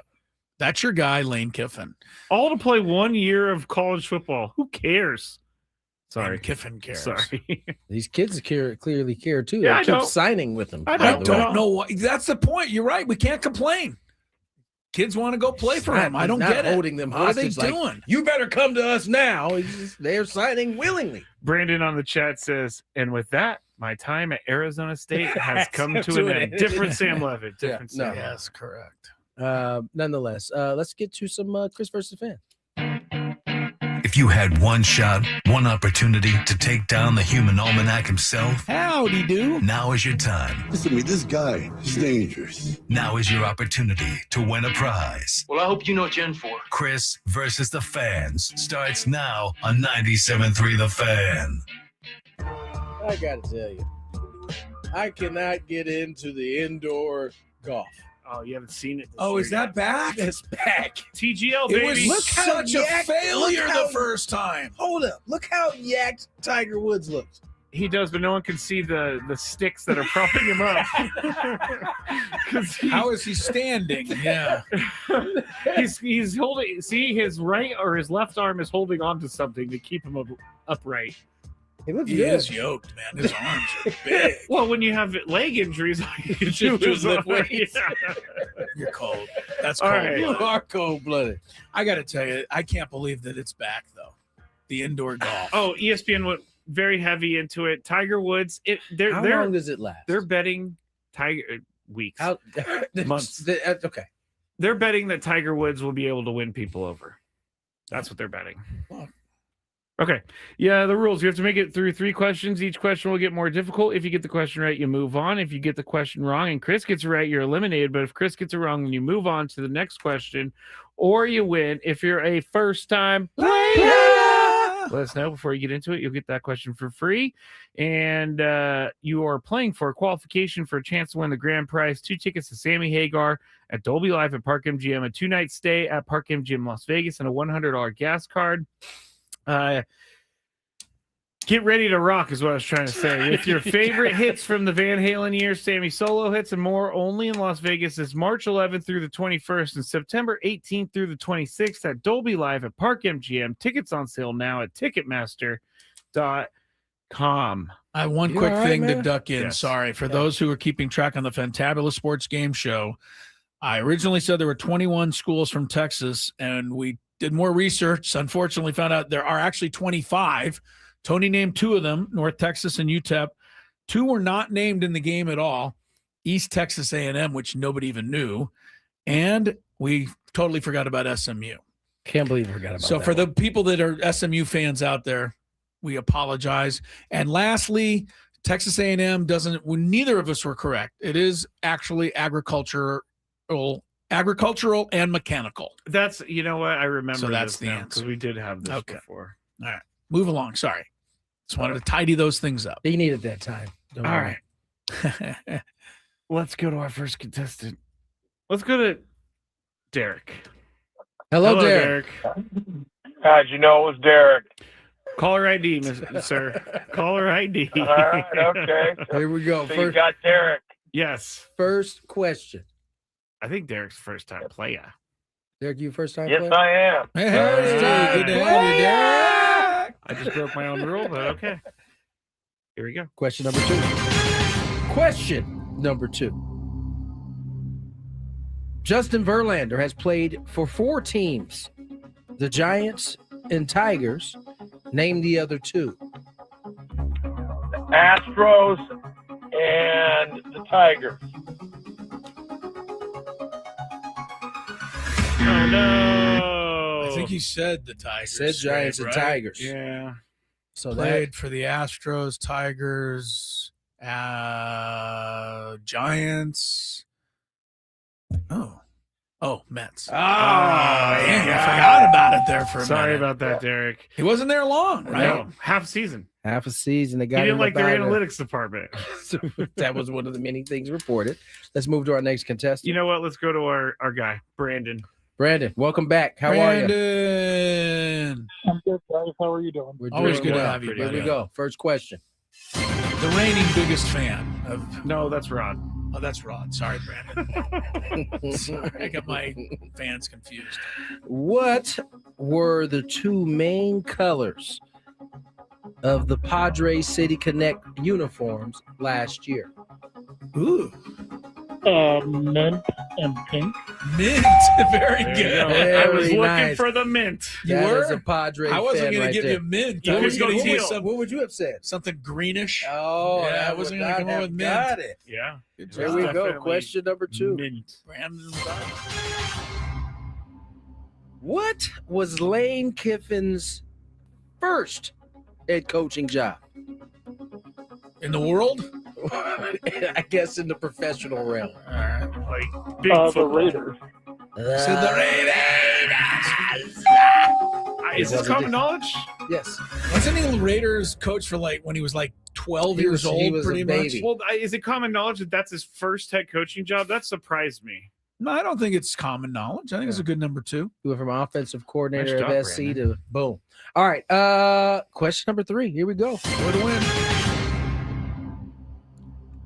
We're going to change it up on you. Which live golfer has won the most money in live golf history?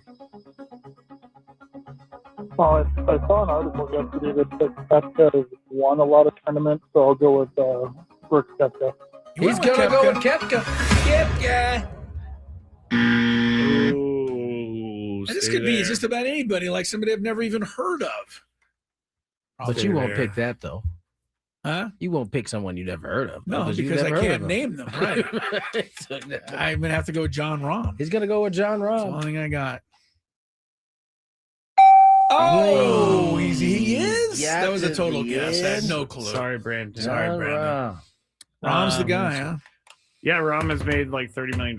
He's Oh. killing it on the Live Tour, but Yeah. he's the only player. I won my tournament today out at Yeah. Riverwalk. There was me and no one. So Yeah. even though I stunk, I still won. Do they have to keep doing the smoke entrances? I think this is a new season, so they're doing the Golf League smoke entrances. All right. Sorry.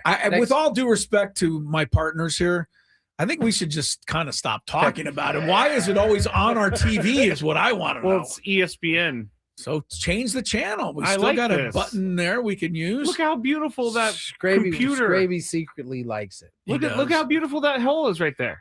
Look Should at we- it. Let's go to our Look next. at it. Let's go to our Look next. at it. Gino. hanging on for the people. I wanted the people to see it up there. Look at how beautiful if you're watching on YouTube. It is beautiful. There you It go. is beautiful. Gino, you're up. Gino, welcome to the show. How are you? All right. Hi, Gino. I'm doing well. How about yourself? Hey, we're Good, doing well. good. Here we go. First It'd question. be better if I wasn't watching the First time stupid player. golf. Oh, we got a first time player. Question number 2. Man, jump right into the heat. Which currently active player? Wait, hold on. There. Pass it. Which current? Oh, never mind. What is going on? What do we got going? Which current active player has played the most playoff games? What sport? And what sport? Football. That's a great question, guys. Oh, A lot football. of sports out there. Yeah. American football. Current Aaron active- Rodgers? Aaron Rodgers. Good guess. Might be right. Stay there, Gino. Current active player. Isn't current and active the same, or is there? I don't know. Are there other active players? I put both words in there so that Chris couldn't rip apart my question and be like, I didn't know what you were talking But I'm about. ripping it apart anyway because it's Current. now it's repetitive. Which current active Now you're being repetitive. player? Okay. wow. In the play, Stafford's been around.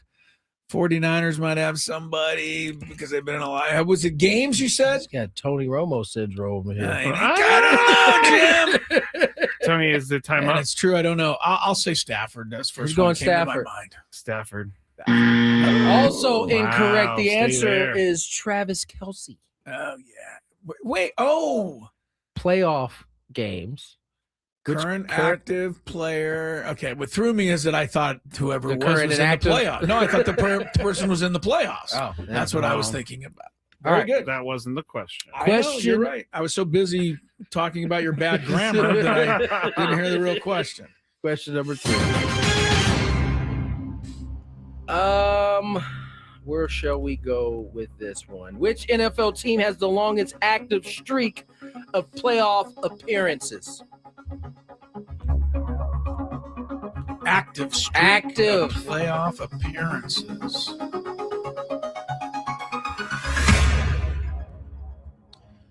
It's a good one. Gino, you still with us? He's there. It sounds like he's sorting it out. I mean, I It doesn't think really sound like he's sort he's not. Yeah, Gino, are are you you there? there? Maybe we would have lost him. Oh, I think we lost did he him. hang No, up? he's still there. I put him back he's on not. hold. Gino. Did we lose you, Gino? Gino. Gino said, I'm done. I'm done Well, with even this if yet. Gino wins, we can't alert Well, him we're because just he's gonna- not there. Save this question. How does this work? We I move don't on know to the what next to Gino, do are you there? here. Last chance. Yeah, Going what happened? once. Going Going All right, twice. he's done. I'm sorry, Gino. All right, we'll Oh, move to the no. next. We give him plenty of Does the opportunities, next right? contestant just slide in, or they got to go through the gauntlet again? They got to go through the gauntlet. All right, here we go. Oh, you know what? Let's go, Tyler. Hello, Tyler. Welcome to the show. How's it going, guys? Hi, Going Tyler. well, Tyler. my friend. Here we- Larry David would say it's too late for me to say Happy New Year, so Happy Tuesday. Very There you good. go. You Very don't good. ever cross Larry David on this show. Here we That's go. right. Question number one. All right.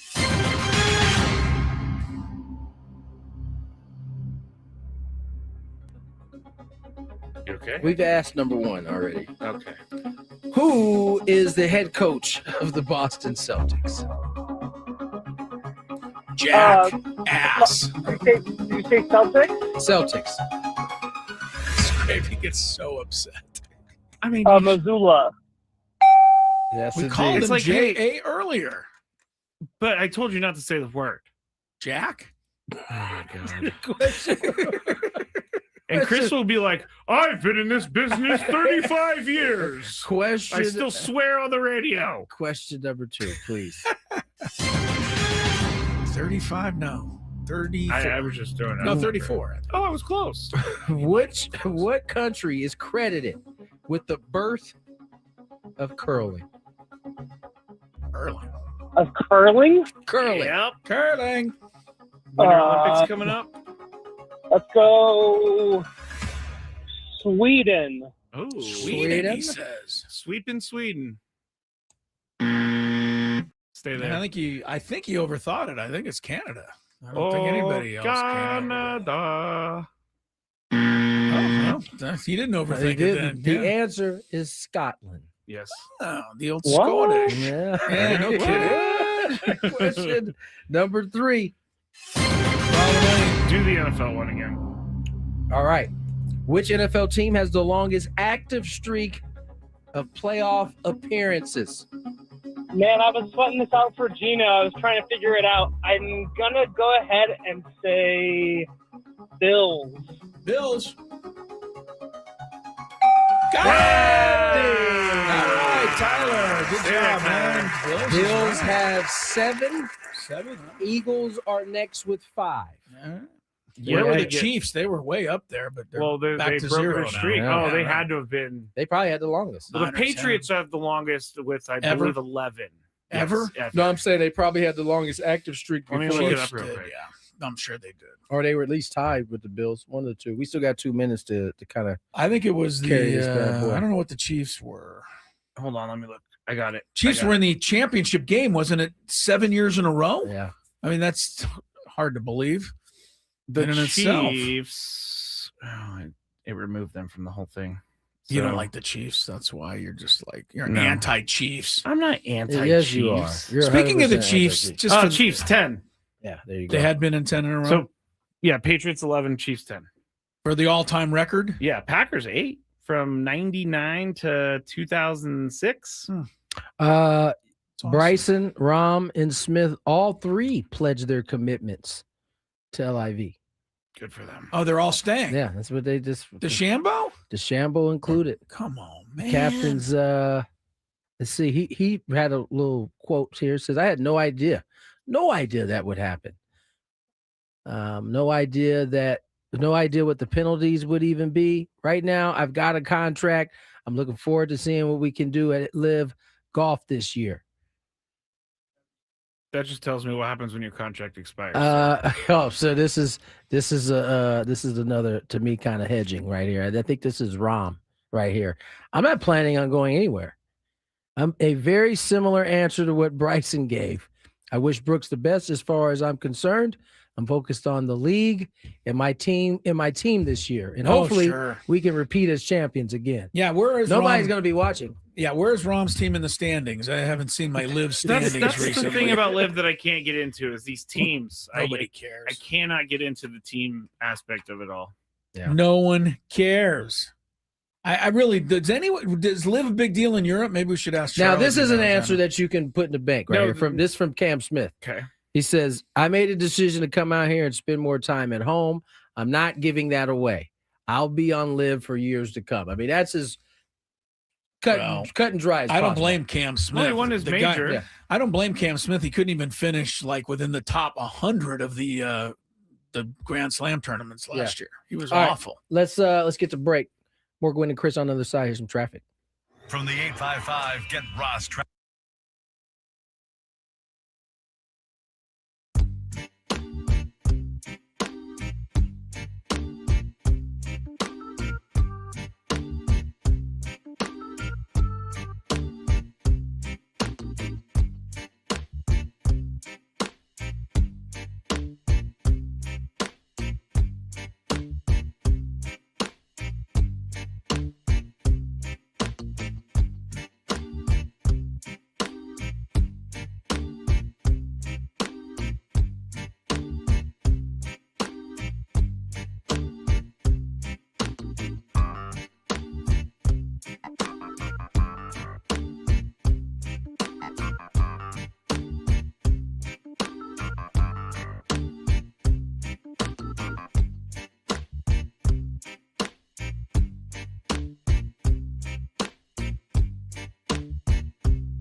with our guy from the PGA Tour, Charley Hoffman, joining us in a few minutes. Chris and Tony and Skraby, and this will take a couple minutes, Skraby, so perfect time. Dan Graziano, let's see how he does. He is making his predictions for the 9 NFL head coaching openings. Who will fill these positions? Let's see what you think. For the Cardinals, he said the next coach will be Clint Kubiak, Seahawks offensive coordinator. We'll see. Falcons, he says John Harbaugh will get the Falcons. We'll see. Let me stop there real quick. Why is the Falcons job an attractive job? Michael Penix, good owner? maybe. Good owner. You have a good running back. You got a good defense. Very good running back. You're got right. some defense. You got some defense. You got some. Definitely have some weapons on the offensive You also side. got Matt Ryan and the president of football operations now. See, Okay. I don't know. I don't know if Falcons is great. But Is that's John what they're Harbaugh saying. going to approve of Matt Ryan? What if the Falcons Well, fired Matt Ryan? Apparently, according to reports, he was wants to have an opportunity to pick. He's not gonna have that opportunity. Yep.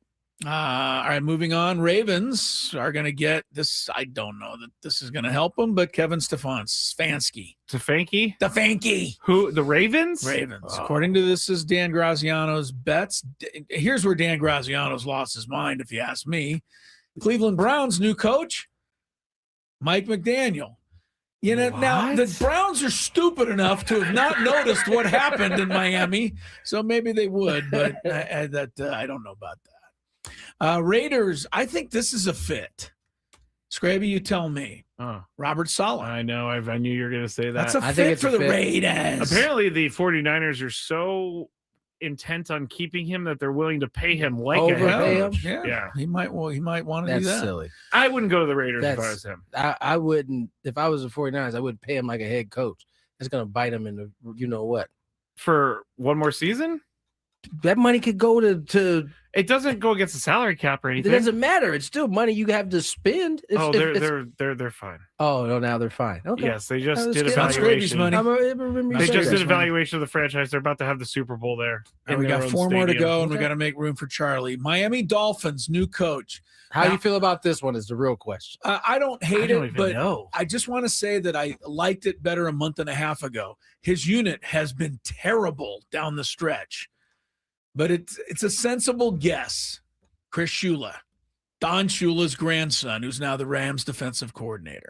I'm sorry. I'm not saying it's going to happen. I'm just saying. He's already fuming over there. If they do that, no, nepotism. It has nothing to do with that. I'm just saying that they're doing it for the name and for the nostalgia. Maybe so. Maybe, but he is. I mean, he was a hot commodity until they struggled. I was going to say a month and a half ago, I liked this idea. I haven't heard Flores' name yet. Well, he's never going to come back. He sued the NFL, didn't he? New York Giants, Jeff Hafley, Packers defensive coordinator.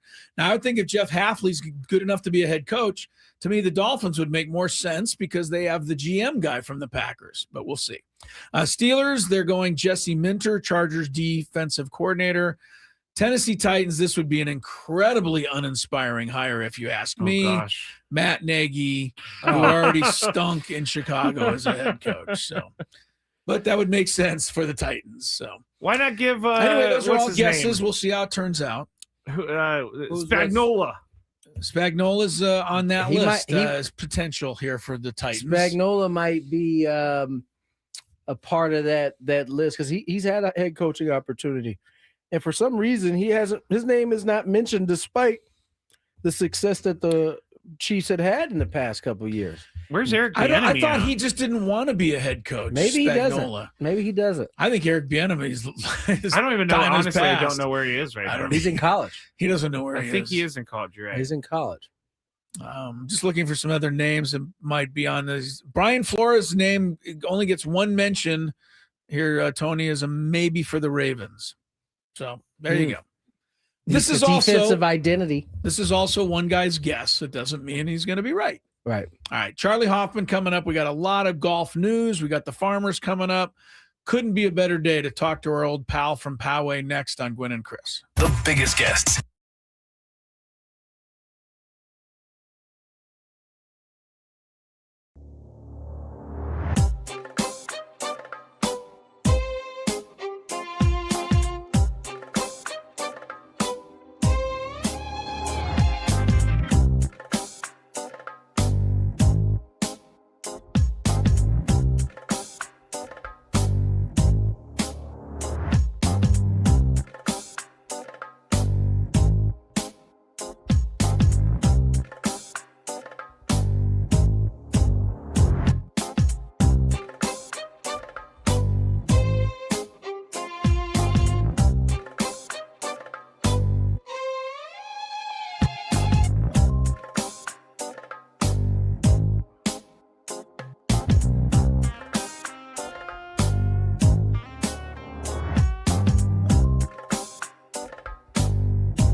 97.3 The Fan. Join us on the David P. Shapiro Fan Hotline. David P. Shapiro, criminal defense attorneys, helping good people regain control of their future when charged with a crime since 2010. Visit davidpshapirolaw.com. Charley Hoffman will join us shortly in this segment. Talk a little bit about his 17th annual, Charley Hoffman Foundation? Yes, it is, Tony. Golf tournament that he I'm has. over here blabbing to nobody. Yes. But we'll get to that. We'll get to asking them some of these questions, especially about how the PGA Tour decided to welcome, at least for now, Brooks Koepka. Open arms. Definitely open arms, but there has been attacks. I want to get his take on it. It should be a fun conversation. It always is when Charlie comes on. And by the way, I have the answer to the age-old question. What's that? When a tree falls in a forest, does it make a noise? Answer is no, because we're over here yelling without the mic on. Yeah. We make no noise. That's a great call. It's faulty because the tree makes noise. Well, Aztecs got Wyoming tomorrow. I'm sure Brian Dutch and company are happily making their way to their final ever visit to Laramie. And what's the weather like in Laramie these days? It was pretty good when we went up a week and a half ago. Like good for Laramie. It was warm. Oh yeah, it's mid-40s. Yeah. So both the Aztec men and women are undefeated in conference play. So kudos to them. There's only a handful of schools you can say that around the nation. So got that going for us, which is fun. You have your big field trip game tomorrow? Yeah, the Aztec women every year play one game or maybe two, but they play on a Wednesday at 11 a.m., which is tomorrow. And I think it's a really good idea. I do. They invite the young kids from all over the county, to come as a field trip to the game. Minor leagues do that all over the country. Okay, so it's a really good idea. idea. You play an early 10, 11 o'clock game. Play early in the day. You get all these kids. You expose them to your product. They have fun, but it's a different octave. It's a totally different octave. It is really loud. You're thinking of minor league baseball. Yeah. There's somewhere for it to go. No, that's inside. In the arena, it's loud. And the other thing I threw the kids had one earlier this year. It throws you as a player because the students, the field trip kids, they don't quite know when to cheer. Right. So they're cheering at the wrong time, and you're 100%. Playing, and it's a weird dynamic. Yeah. But they'll have like 7,000 people at the game tomorrow. So that'll be fun. A lot of SpongeBob, a lot of those type of in-game kind promotions. of yeah. Yes. Exactly. All right. Before we reach out to Charlie, let's check some traffic. From the 855 Get Ross Traffic Center, protecting San Diego after accidents or injury, here's Kelly Danick. Traffic is sponsored by Valvoline Instant Oil Change. We'll get reports of a solo spin out southbound 15 right before the 52. The car facing the wrong way in the center divide. Also east 52 before Regents Road, two-car collision over the right shoulder.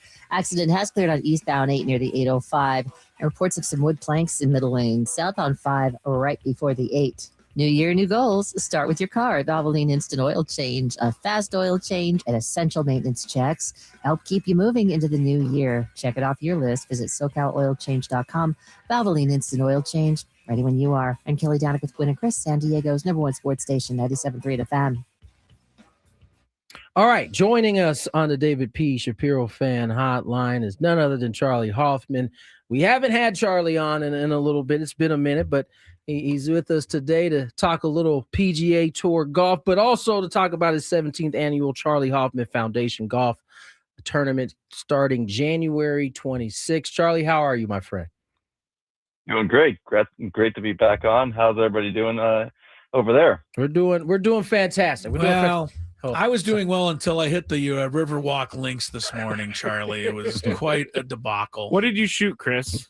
I honestly couldn't keep track. I was so bad after the 8th hole that I just threw the cart away and just finished up kind of working on my shots and tried to take it from there. It was really a tough day.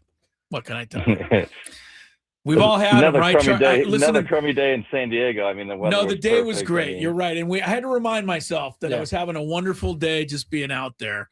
And I was going to say to Charlie, I said, we've all had days like that, right, Charlie? Hear me comparing myself, to PGA Tour player. Whatever Well- makes you feel better. Yes. Well, I did play golf today also, and I decided to play against Xander, and we were at my home club in Ranch Santa Fe, and I didn't win a hole until the 17th hole, and I was Okay. about 7 under. I was about 7 under par, so it was a complete polar opposite. I was playing good and still couldn't win a hole. So at least you got that going for you. Yes, I didn't lose money. I didn't lose the contest because we weren't keeping that close a track. Well, Charlie, tell us a little bit about the foundation, your foundation's golf tournament you got coming up here January 26th. Yeah, we're coming back here to San Diego another year.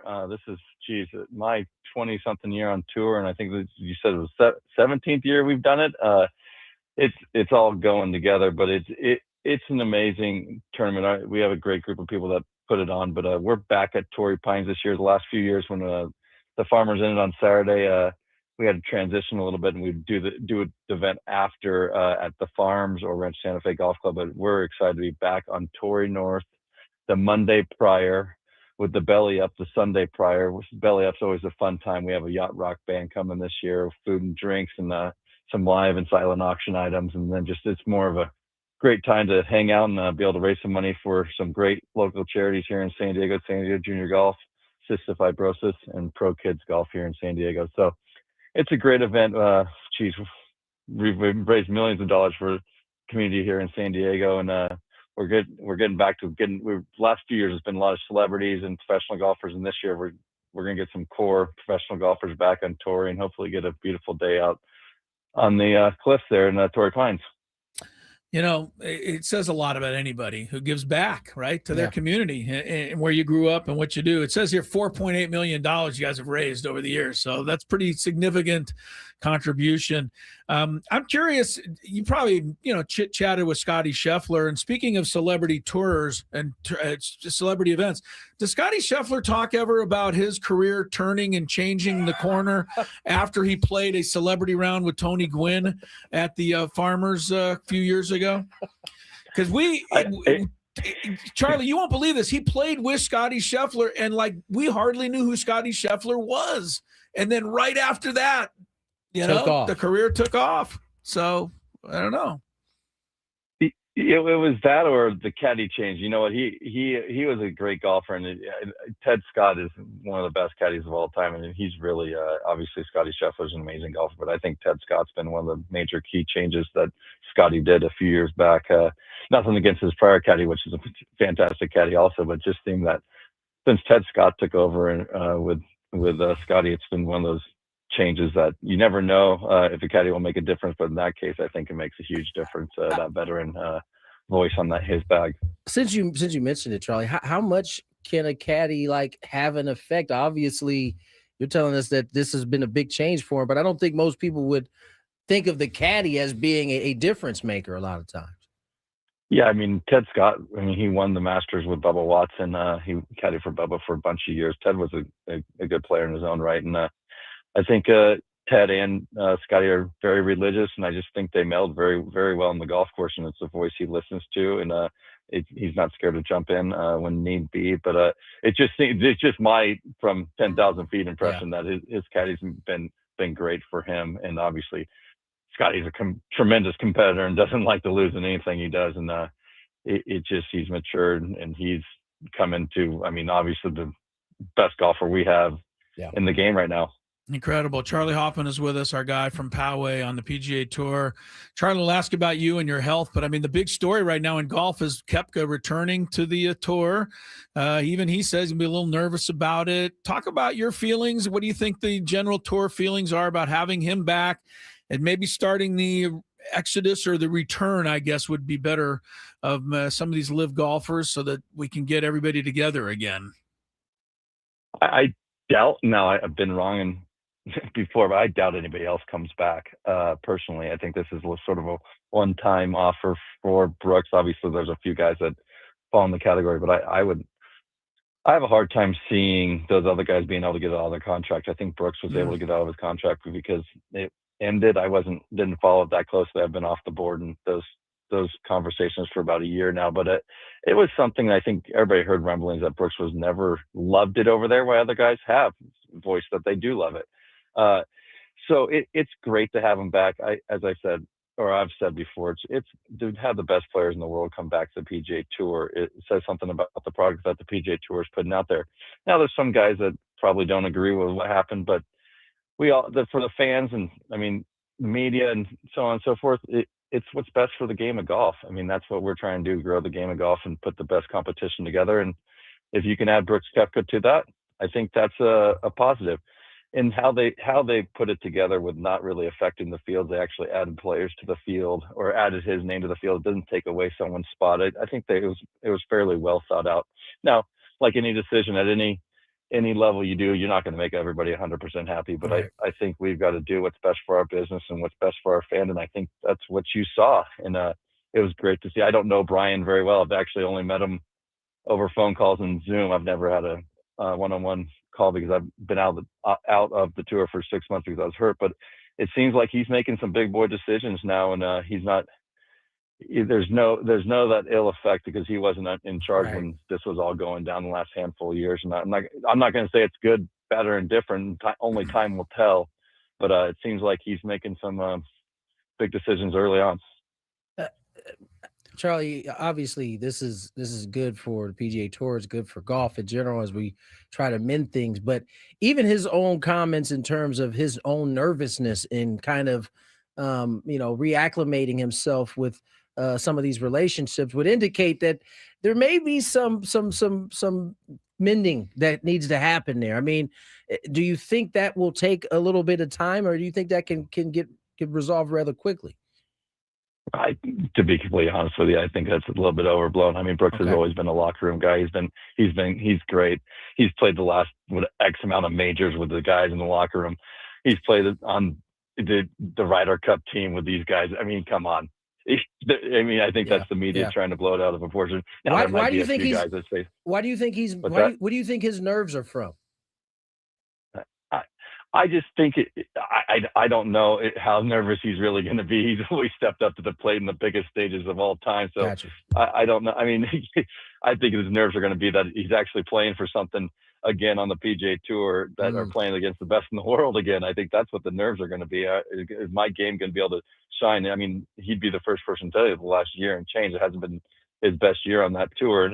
The competition is second to none on the PGA Tour. So hopefully he doesn't get humbled. I don't think he is. I mean, he's an amazing talent, and he's one of the best American golfers of my generation. So I think he's going to be able to step up to the plate. But I think there's some nerves, like to anybody. He hasn't played the way he wanted to, and now he's going pretty much on the biggest stage or the biggest stage of golf, and he doesn't want to embarrass himself. Yeah. I hope you heard that answer from the great Charley Hoffman there, Skraby. You were paying close attention to the fact that Brooks Koepka, one of the greatest golfers of the generation, and an unbelievably good guy that everybody likes, except for you. So, I've told you over the years, he's grown on me, Chris. Oh, I see. Okay. Yes. Yeah, he's always been an anti-Koepka. Don't let him kid you, Charlie. How are you feeling, Charley Hoffman, and where are you at coming into this season? We keep asking because, I mean, you're still going strong as far as I can tell, even though you're pushing the 50 now, getting there. Not looking. Since you brought it up, yes, I recently turned 49 49, at the end of last year. Yeah, okay. And you know what? I had to take some time off because I had an operation on my shoulder, not muscle. I had I had a lipoma cyst on my back of my right shoulder. It was approaching the shoulder blade and the spine. It was the size of a softball almost. So the mass was fairly big. Most importantly, we didn't know if we had a test a handful of years back. It was benign back then. It was benign again. The doctors got a little nervous that it was getting time to just get it out of there. And it happened pretty fast. I was playing the full season. I played 15 events, just made the cut in Canada, just a routine checkup on my body and that mass. And the doctors were like, I think this is time for this thing to get out of here sooner or later. So long story short, I looked at my schedule and there was no good time to do it. Just like anybody else in any other sport, there's no good time to get cut on. So I stopped pretty much immediately and got the procedure done and started getting back into golf in November-ish time. And I tell you what, I mean, I've never taken that amount of time off. My body feels better than it's ever felt. I was telling the guys that I played with today that I feel like I'm 40 again, because my body just feels rejuvenated. Now in 2 months, I could be saying that I feel almost 50. But right this second, I feel great. I haven't had to do all that travel and stuff. So I would say, just like the stock market, I'm a little bullish on myself right now, and I feel pretty good and going forward on the West Coast. And don't let anybody kid you, man. 49 is a young man. Don't you forget it. No doubt. Charley Hoffman joins us. And Charlie, you kind of mentioned it a little bit in regards to the Foundation Golf Tournament, but the Farmers have moved their schedule back to finishing on Sunday. How do you feel about it? How do the guys on the tour you think will feel about it? Well, everybody feels good when they don't have to go up against football, no matter what sport you're in. So that being in the bye week before the Super Bowl is huge for the game of golf. We're going to be the first major broadcast back on CBS that week, and then I think it's great for the city of San Diego. Obviously, I think a little upkick in story with Brooks coming back, and I mean I'd assume you're going to have a bunch of big stars playing, and I think it's great for Farmers. Unfortunately, I think it's the last year of Farmers in their contract. Not sure who's going to jump into the schedule next year. And obviously, there's a lot of talks about how the schedule may change and where San Diego's going to fall in that schedule. So it is have come out and support the event. Who knows where we're going to be in 12 months' time? Hopefully, we're back there in the same spot, in the same spot of the schedule. But you don't take anything for granted in San Diego when golf's going to happen on the PGA Tour with all the changes we're having. So we need to come out and support and show everybody that we support golf and support San Diego and all the charities that go along with it. And it's a big economic impact for our city, this PGA Tour event. No question. Charley Hoffman is our guy. You touched on it real quick, Charlie. Got a couple minutes left, but the fact that the tournament could get caught up in this notion that the PGA is at least thinking about not starting its season till after the Super Bowl. And so that is where I believe some people are making a connection that maybe our tournament in San Diego could get caught up.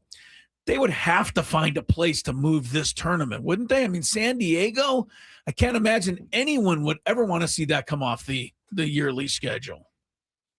If I was commissioner for a day or a year or a month, and if you're really thinking of blowing up the schedule or doing something different, I'd blow it up and go, I forget tradition, forget where these tournaments have always.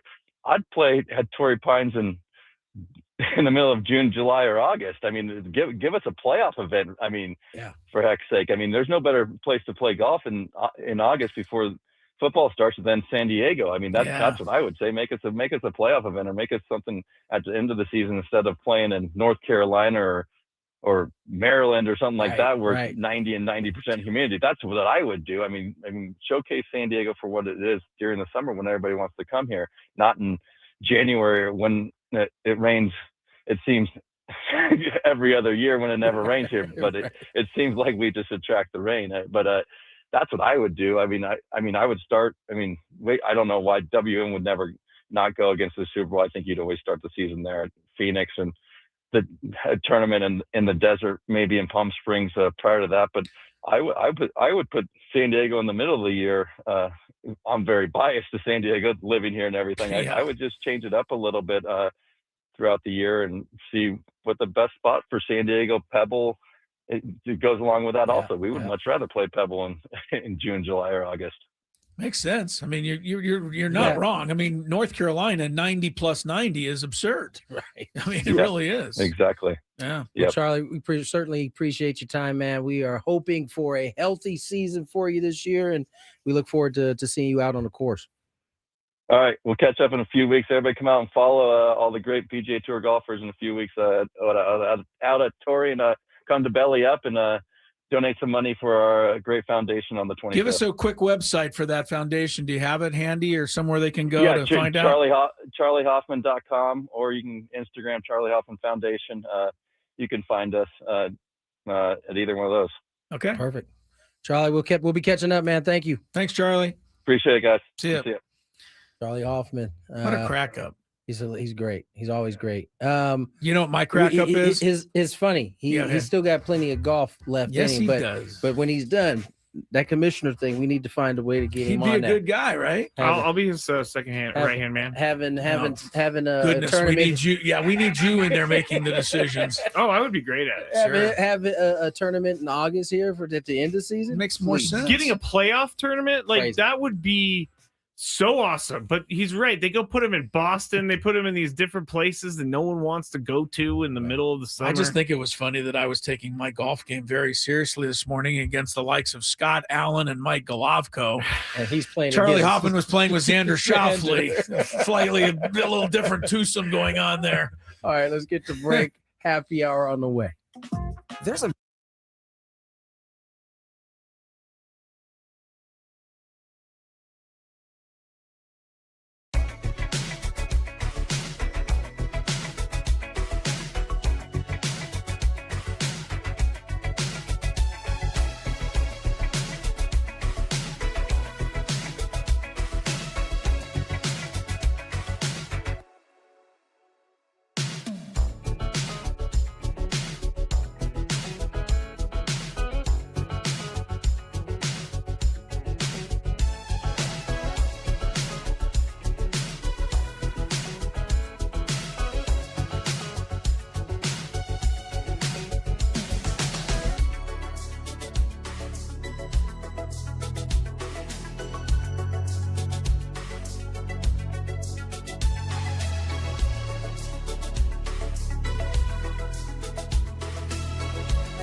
o'clock. Happy Tuesday out there. Thanks to Charley Hoffman, our guy from the PGA Tour, all guests on the 97.3 The Fan. Join us on the David P. Shapiro Fan Hotline. David P. Shapiro, criminal defense attorneys helping good people regain control of their future when charged with a crime since 2010.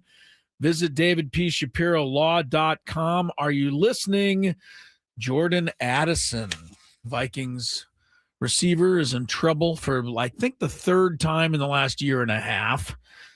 Arrested for trespassing at a casino in the middle of the night. This sounds like alcohol's involved. I can't imagine. Yeah, that casino, 3 a.m. trespassing. They usually want you in the casinos. Right. They don't normally kick people out. They want you in. Yeah, he earlier had a DUI. His first one was driving 140 miles an hour, reckless, endangering the world. Anyway, we'll see where that goes. I do love when his attorneys came out, and I don't have the quote in front of me, but I'll paraphrase. We look forward to investigating this fully, and we are confident that Jordan will be exonerated. How can you be confident when you don't even know what happened yet? You haven't even investigated it. Here's my, you know what I mean? But you're like, oh yeah, he'll be exonerated. Armchair sleuth theory on this. He was asked to leave by the casino. He did not leave, so they arrested him for trespassing to get him away from whatever the heck he was doing. Okay. Duh. Anyway, so that's not armchair sleuthing. That's just. I think that's kind of. I mean, he was trespassing. At some point, he was no longer wanted at the casino. He was no longer invited. And so he wouldn't leave, and so they made him leave. It's kind of hard to get kicked out of casino. I would say. I mean, Tony hit it on the head. You got to be bad news if they don't want you in a casino, right. Especially with a guy with money, especially when you got much money. Yeah. So I mean. That's why I said alcohol must have been involved because sure. They normally want you in there as long as possible. KOC needs to deal with this now. Call me Kevin. I don't think Kevin O'Connell should be dealing with this any longer. Move on from the guy. There has to be a receiver. I know they won't, but I'm saying there's got to be another receiver that can do the job that isn't a pain in the butt. Not that cost this little bit of money. I know. That's the name of the game. But yeah, and here, I don't disagree. I just wish it was. I just want to bring this up from the salary cap standpoint. Because that is how they have to operate, is that we have to keep this guy. We drafted him, and he's only making cheap. He's cheap because in a few years he's going to get paid, and we're not going to be able to afford him and Jettis and our quarterback, by the way, who we're not quite sure, but he's also cheap. And that allows us to be good elsewhere. Exactly. I know. Do you think the Dolphins have I haven't heard his name mentioned in months. What's up with Tyreek? Is he just hurt? He's not even going to be ready next year, or is there just no talk about him anymore? I personally think as long as you're not talking about it, it's a good thing for Tyreek.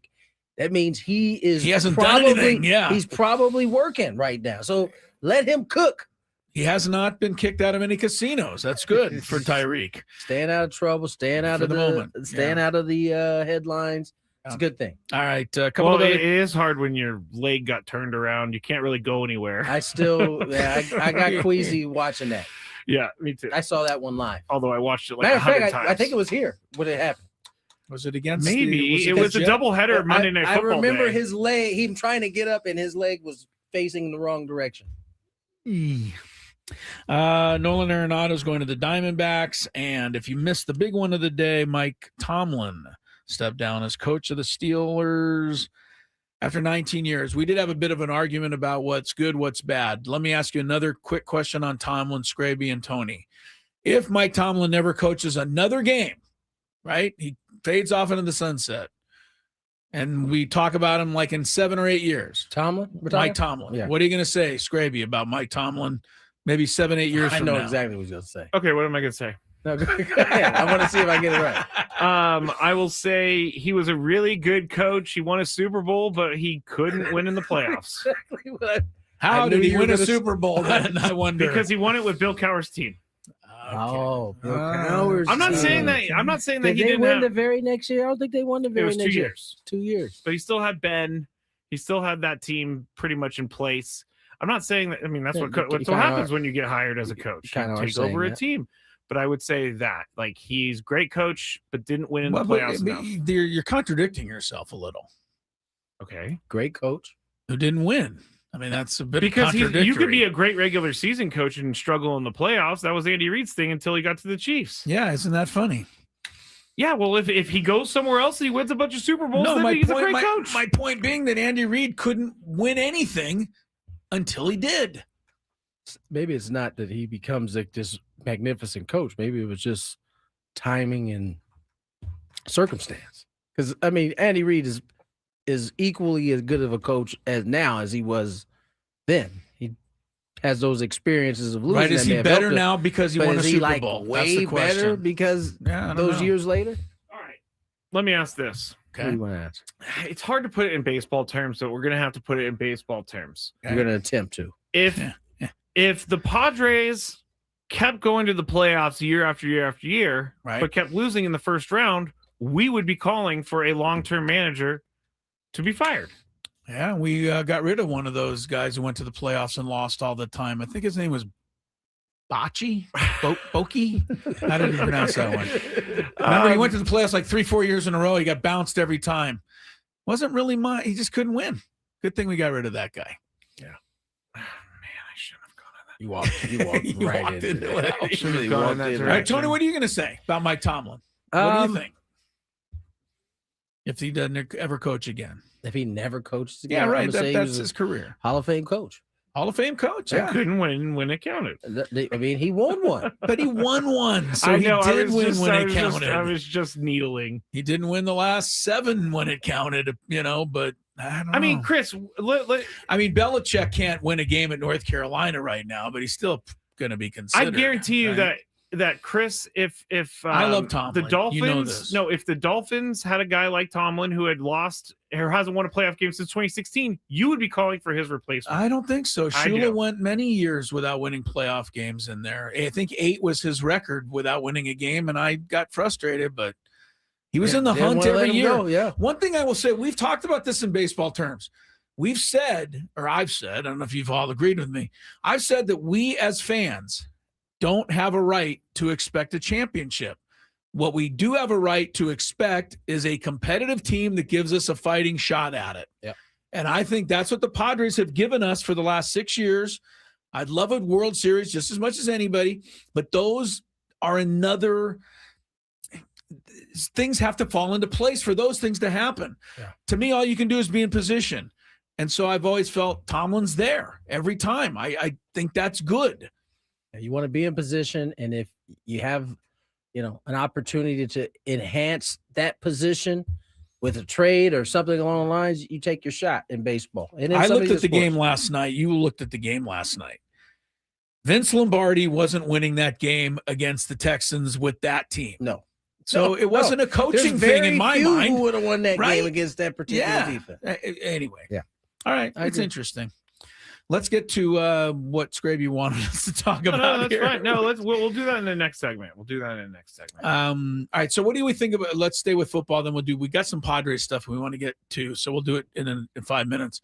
Let's stay with football. What do you think about the Texans and the Patriots first glance? Both teams were dominant on defense. Both teams neither quarterback looked good, although I'd say Drake May looked great compared to CJ Stroud. I think I think it's going to be a slobber knocker or whatever they call it. I do too. I think that's Coach Vrabel's.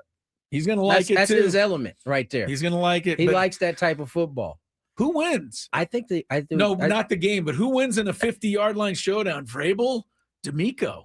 D'Amico, not exactly a D'Amico's lightweight. way in better shape because he's a younger. little younger. I'm not saying Vrabel's out of shape. He's in shape. Vrabel's a big dude. Yeah.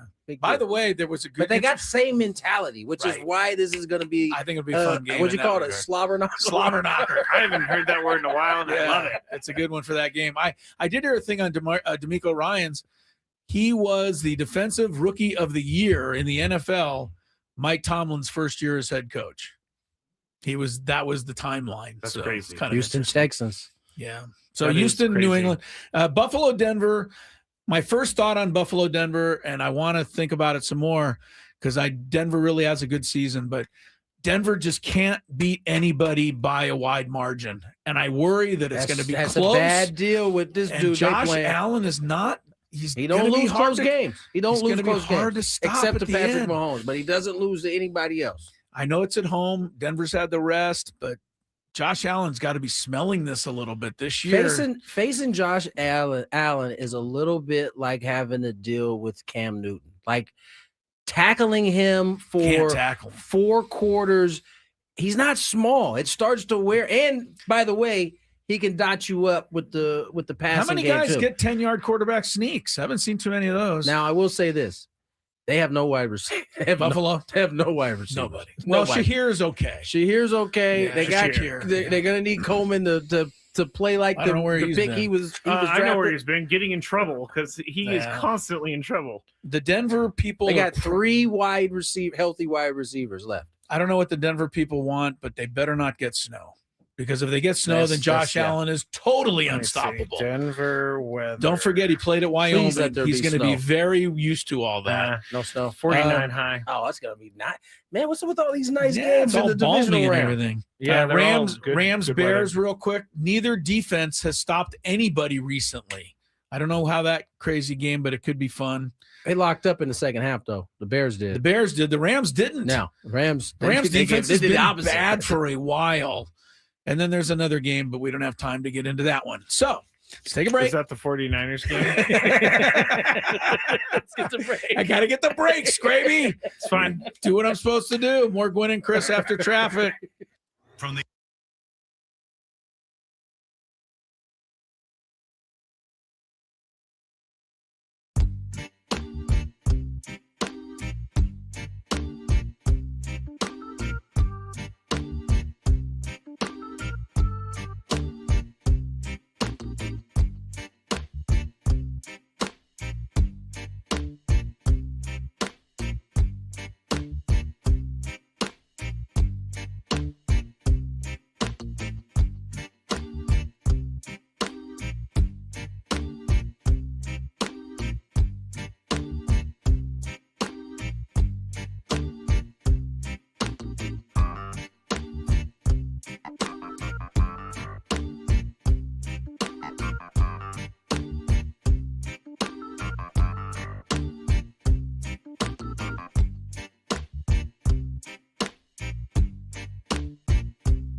5:18 on the clock. Tony Gwynn Jr., Chris Hello, Matt Skraby, the happy hour.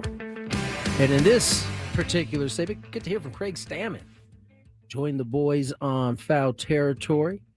Had a little convo with was AJ Przinsky. I think it's Sean Braun, and I always forget that poor guy's name. Eric Kratz. Yeah, dang, it was That's coming the, to me. that's the name I always forget for some I reason. guess, if you're just He's the biggest human being I've ever been. if you're a around. backup catcher Catcher. who hardly ever played, podcasting is in your future. It's not a bad job for this No, guy. not at all. They know ball, as people like to say. Yeah, they know Anyways, they hit Craig with a few different questions, and I'm gonna hand it off to Mr. Skraby because he's the one that has kind of looked this over. Yes, I actually think this one is something that we've talked about, but now, you know what I like about the Craig Stammen era of the Padres? What do you like about the Craig Stammen era of the Padres?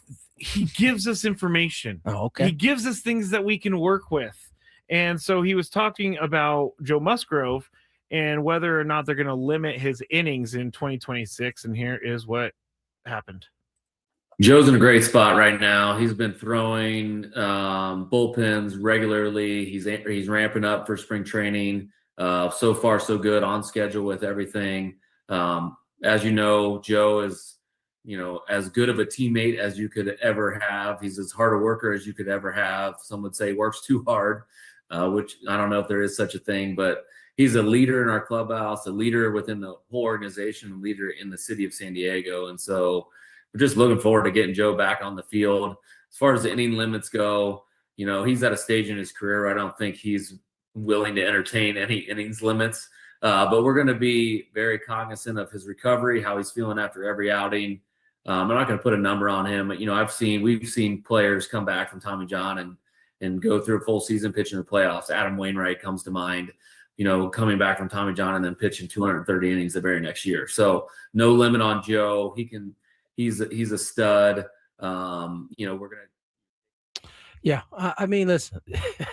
Joe was listening to that, man. That made him sound really good. I mean, Joe has earned the right to have that kind of say so in his own process. And I think they trust Joe in terms of him knowing his body, how to push He knew. I'm trying to think. We were there the night. I think I was there the night that he went out. I think it was a playoff game. Yeah, right. Yep. So we were all there. But he knew something was wrong, kind of a few pitches and things before anybody else knew, right? 100%. So he is very aware of it. I don't think you put any limits anymore. I heard that. When did I hear it the first time? Mind with Michael King, but there was a guy the year before that we heard it with. We can't pitch any innings. And who was it? He went to the Royals. Yeah, right. Waka. And or the other one. Lugo? Lugo for sure. Yeah. No, he's a reliever. He can't go past 80 innings. Really? After 280, he was still doing okay. The Padres have done a very nice job with the guys in terms of being able to, and I think it's important to remember the time frame for Joe to come back was like postseason end of the year, right? He got hurt in the postseason, so the full year would have been, around that October time. We're well beyond that now. And so he's been able to kind of work out some of the kinks that he's probably had to deal with since having that surgery. Do you guys want to hear about Luis Ariz? Would Craig Stammen want Luis Ariz What back on the team? is that what the second one was you wanted to do? No, was I'm Luis? trying to find it. I can't find it again. You lost it. Found it. There it is. Actually, forget about the Luis Ariz one. I'll play that on Skraby Show. What we're going to talk about here is if Craig Stammen, he was asked if he would stand in the way of Mason Miller if he approached him about starting. I'm not going to put a limit on what he can and can't do. I just know that he's the best in the entire world coming out of the bullpen. And when you're the best, it's hard to take somebody away from being the best at what they're already good at. And we're looking forward to putting him in the game, at the back end for us in San Diego, because he's going to be dominant just like he was when we traded for him last year. And, you got the picture of him, getting ready to pitch for the USA and WBC. I think DeRosa's pretty excited to have him too on that squad. But, we couldn't, if you're making a phone call down the bullpen saying, get Mason Miller ready, that's a good phone call. You know, Craig Stammen is already. Oh, sorry. I know. Wow. You got a frog? His voice definitely changed. It wasn't as bad as your alien takeover, but it was interesting. Yeah. Craig Stammen, I think, is already doing and saying things the right way. Because he didn't say Mason Miller. No, absolutely. He's my closer. I can't think of anything else. He said, I'm not going to get in his way. He wants to, he leaves things open. I like this. That's smart. You sure? What? Leaving it open? Leaving things open. And I think that's what drives, not you. This is not really about you, but isn't that what drives, like, the media wants, direct yes, no. They don't want.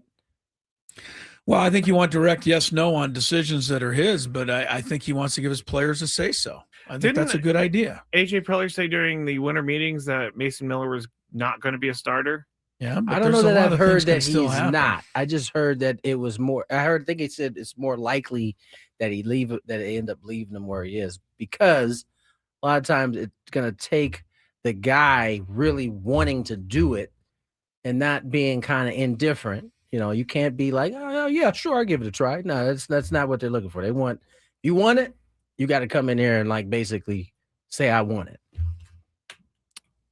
Yu Darvish apparently going to be around the team a lot this year. He's apparently going to be working in a Joe Musgrove type role that Joe did this year, which is helping teammates. So for all you people out there who think that Yu Darvish is stealing money, he is. Is still that a working. thought out there? Does Yu A few Darvish seem people- like the type that would just steal money? No. He really doesn't. No, he gave his money back last year, didn't he? When he wasn't playing, I think he didn't take a salary during that time. I'm not sure how that worked, but if Yu Darvish is going to be in the Joe Musgrove role this year, then I expect to see him doing his shifts in Alpine as well. The coffee place. Gotta be Joe. If you're going to be Joe, go all in. You got some Luis Ariz for us? We got time. Here it is. I want to hear about the Dodgers. No, No, you I got wanna me hear all about excited about Craig- Luis Ariz. Okay, fine. I don't care about the Dodgers. What are they going to say about the Dodgers? No, Craig Stammen is ready to take on. Oh, I'm course sure he is. they're in the schedule. They got to take on him. Yeah, how are you going to do it against the Dodgers? just like Let me guess what he said. We have no shot. We're not even thinking about trying to beat them. So there, I saved you the time. All right. Here's Padres manager Craig Stammen being asked if he would love to have Luis Ariz back. Oh boy. Tell us about how unique Luis Ariz is as a player. It's a name we haven't heard a ton about in rumors yet this offseason, but just wanted to get your scouting report on his value and if you think that advanced metrics are being too harsh on him. Luis is a great player. He was a great addition to our team the last few years, just in a culture standpoint and even like an attitude that he brought to the hitting group. He was always working, one of the hardest workers on the team, and always caring about his craft. And he takes his craft serious, as we know. We've seen him play, and multiple season batting champ. He brings a unique skill set to the team, a skill set that not many players bring. Doesn't strike out, makes a lot of contact, not a ton of power, but honestly, the last few years there wasn't too many people I'd rather have up at the plate, 2-out situation, runner in scoring position, because he was going to put a good at bat on. You knew he was going to put the ball in play, and he just had a unique ability of just shooting a line drive over the shortstop and scoring that runner from second. So, RBI is kind of a stat that the analytics departments don't value as highly, especially 2-out RBIs. But I think that was his specialty, and he struggled a little bit with it at last year, but. Some of that was a little bit of bad luck, and some of that was just, the state of the season. Can I ask a question real quick? Why is the two? I said Sean Braun and Scott Braun. Go ahead. Oh, why is the RBI not valued? That is how you win a game. Because RBIs are all luck. They said especially the 2-out RBI. Yeah, they're all luck. Apparently. Because you can get a line drive over the shortstop's head with 2 outs, but if nobody's on third base, there's no RBI. I'm not disagreeing with. I'm agreeing with you, Skraby. I think RBIs are a thing. It's like being like, oh, touchdowns don't really matter. I think Touchdowns RBIs. don't I think matter. RBIs are a huge thing, but the analytics people, RBIs are a luck thing. Got to come up with people in that Who decided position. that? You tell me. I don't want to I'm say the it. old guy on the lawn. You're the new youngin here. You tell me. Well, you know, I'm not an analytic fan. I mean, certain analytics, The sure. nerds did. Come on, man. You know what it is. You know who made that up.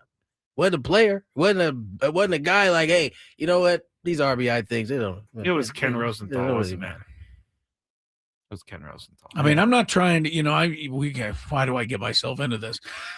But Arise was in the 60s in the RBIs the last 2 years. That's not so bad for a leadoff hitter. Terrible, I tell you. But it doesn't count in the minds of analytics people. Stupid RBI things. Yeah. Why would you want those? I'm stunned. So what, you just want guys to get on base but never score? Well, it's not that they don't want them to score. It's just they don't value the person that is actually bringing them in. Okay, it It's still just doesn't make luck. any sense. It's a luck thing it's a as far luck as thing. analytics are concerned, Skraby. You asked the question. I'm giving you why they don't value No, them. I'm but appreciating this. I just don't understand it. It's I how mean, you win a game. if Pete Alonso hits 40 home runs this year, and every time he hits one, there's two guys happen to be on base, that's $120. If he hits a home run with no one on base 40 times, that's 40 RBIs. Same guy doing the same thing. Typically, That's their thinking. Typically, your best hitters are the ones that are the best with runners, which is typically, I don't know, this is just wild idea. Why to have this thing called a lineup, and you like put guys in position where they can like be at their best. Is that why Luis Arias was in the wrong spot last year? I'm not playing with you.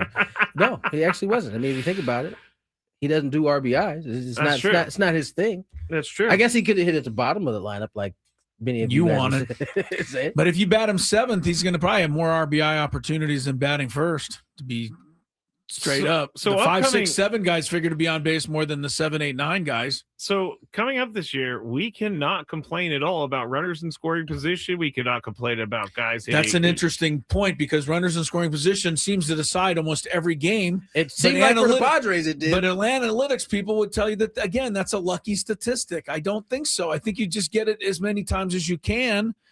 The odds are in your favor. No? I want a game where I have 10, 12 at bats. That makes me feel like I'm threatening. Yes. Yeah. And it doesn't always work out that way. Doesn't always work, but for sure. For sure. All right, let's get to break. We finish up with the last segment of Happy Hour.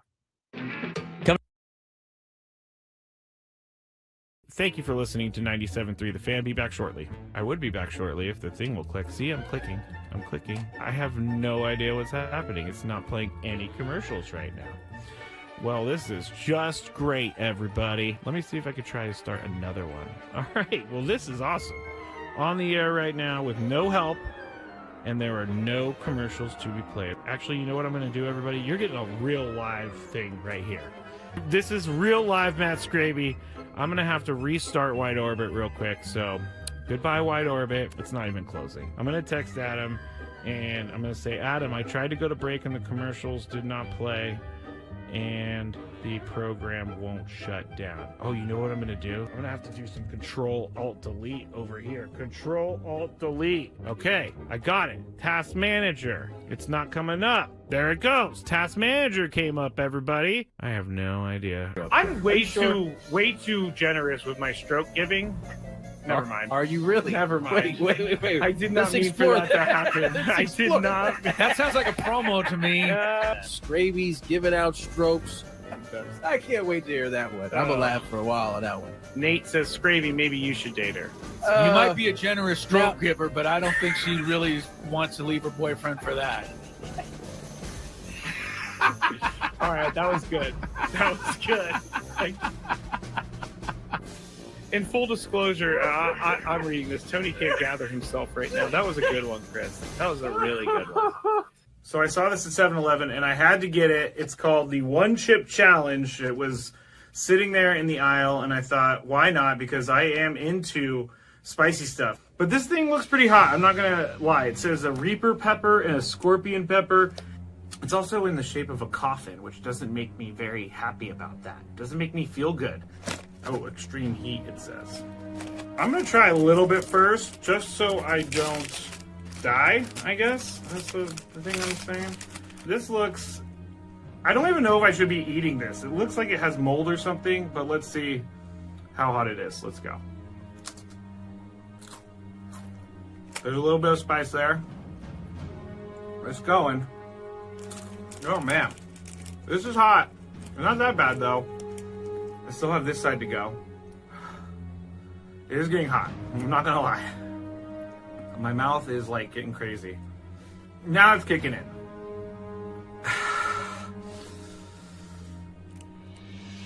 I'm not sure if I'm gonna finish this. Honestly, it's getting serious. I gotta go with the milk. My mouth is dying right now.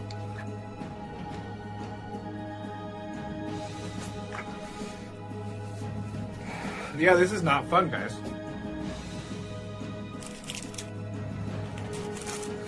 Never gonna do that again because my mouth is on fire. Thank you for listening to 97.3 The Fan. Be back shortly. I would be back shortly if the thing will click. See, I'm clicking. I have no idea what's happening. It's not playing any commercials right now. Well, this is just great, everybody. Let me see if I could try to start another one. All right. Well, this is awesome. On the air right now with no help, and there are no commercials to be played. Actually, you know what I'm going to do, everybody? You're getting a real live thing right here. This is real live Matt Skraby.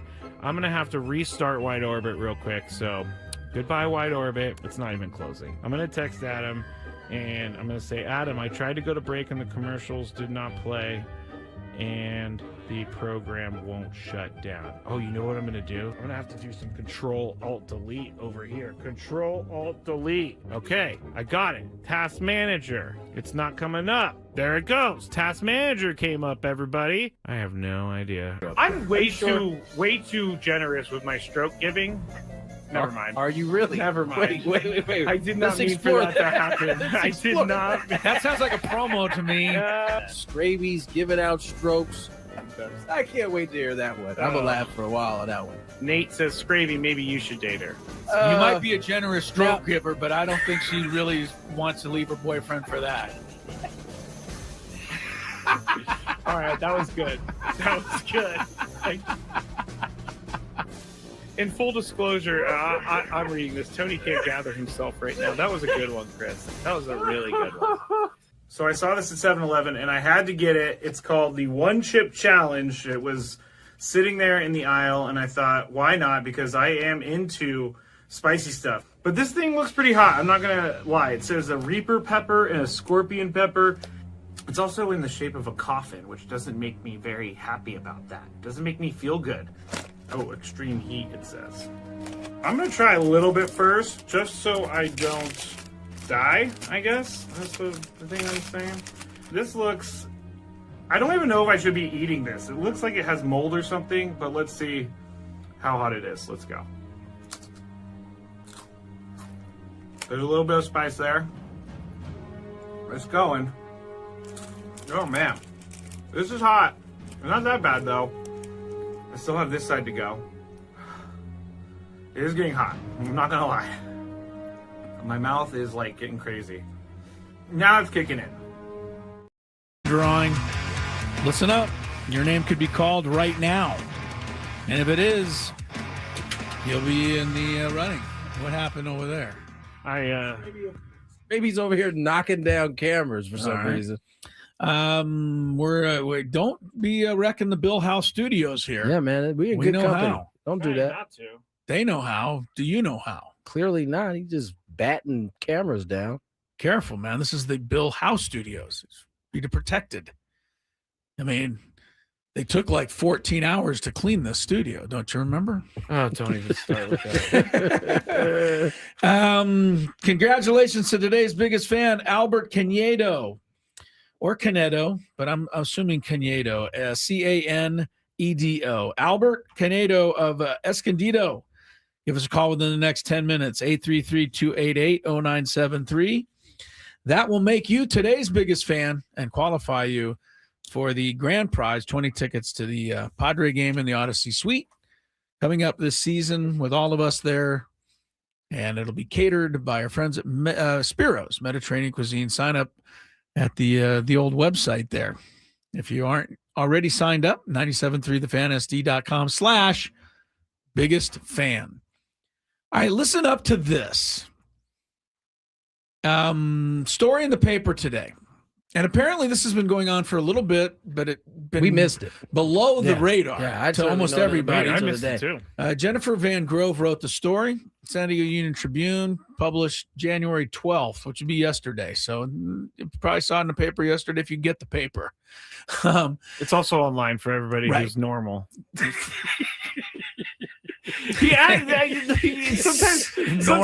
Sometimes you act like no one knows how to get to a news article. Look at his look. If you still get the paper. Well, apparently I'm not too normal, but I'm going to give it my best shot. I don't and have read any this to problem with you reading the paper, but other people get it through electronic means now. All right, go by electronic means and find it then. And if you can't find it on your own, too bad. It's like the apparently you already all know how to do it, and I don't need to. You don't need my help or Skraby. I don't know, Tony, if you were there that day, but Adam and I were definitely in the back. We were trying to tell Chris about a news article, and he was like, "Well, it wasn't in the paper," and I'm like, "It could still be online, Chris." Well, it wasn't in the paper. It's not coming on to your paper until tomorrow. It came out online today.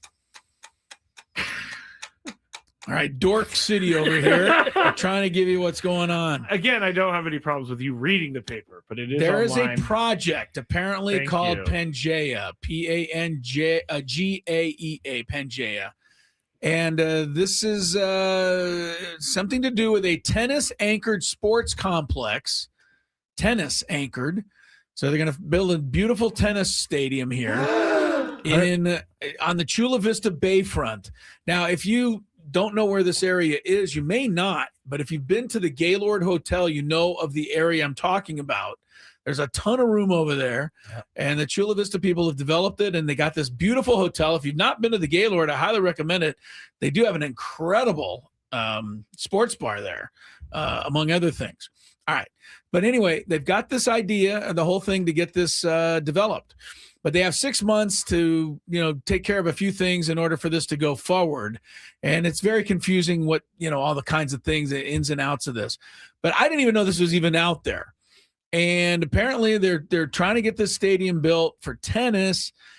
And then that's only the first phase of it, because the second phase of it calls for an 80,000 seat multi-purpose stadium. 80,000. Sounds like an NFL stadium. It does, right? Wow. The project includes 1.4 million square feet of space for sports, wellness, 300,000 square retail, 200, hotel use, office space, tons of other open space. So the Pangea Group is seeking to take over the Otay. This is, I'm reading from the story, within the Chula Vista Bayfront master plan.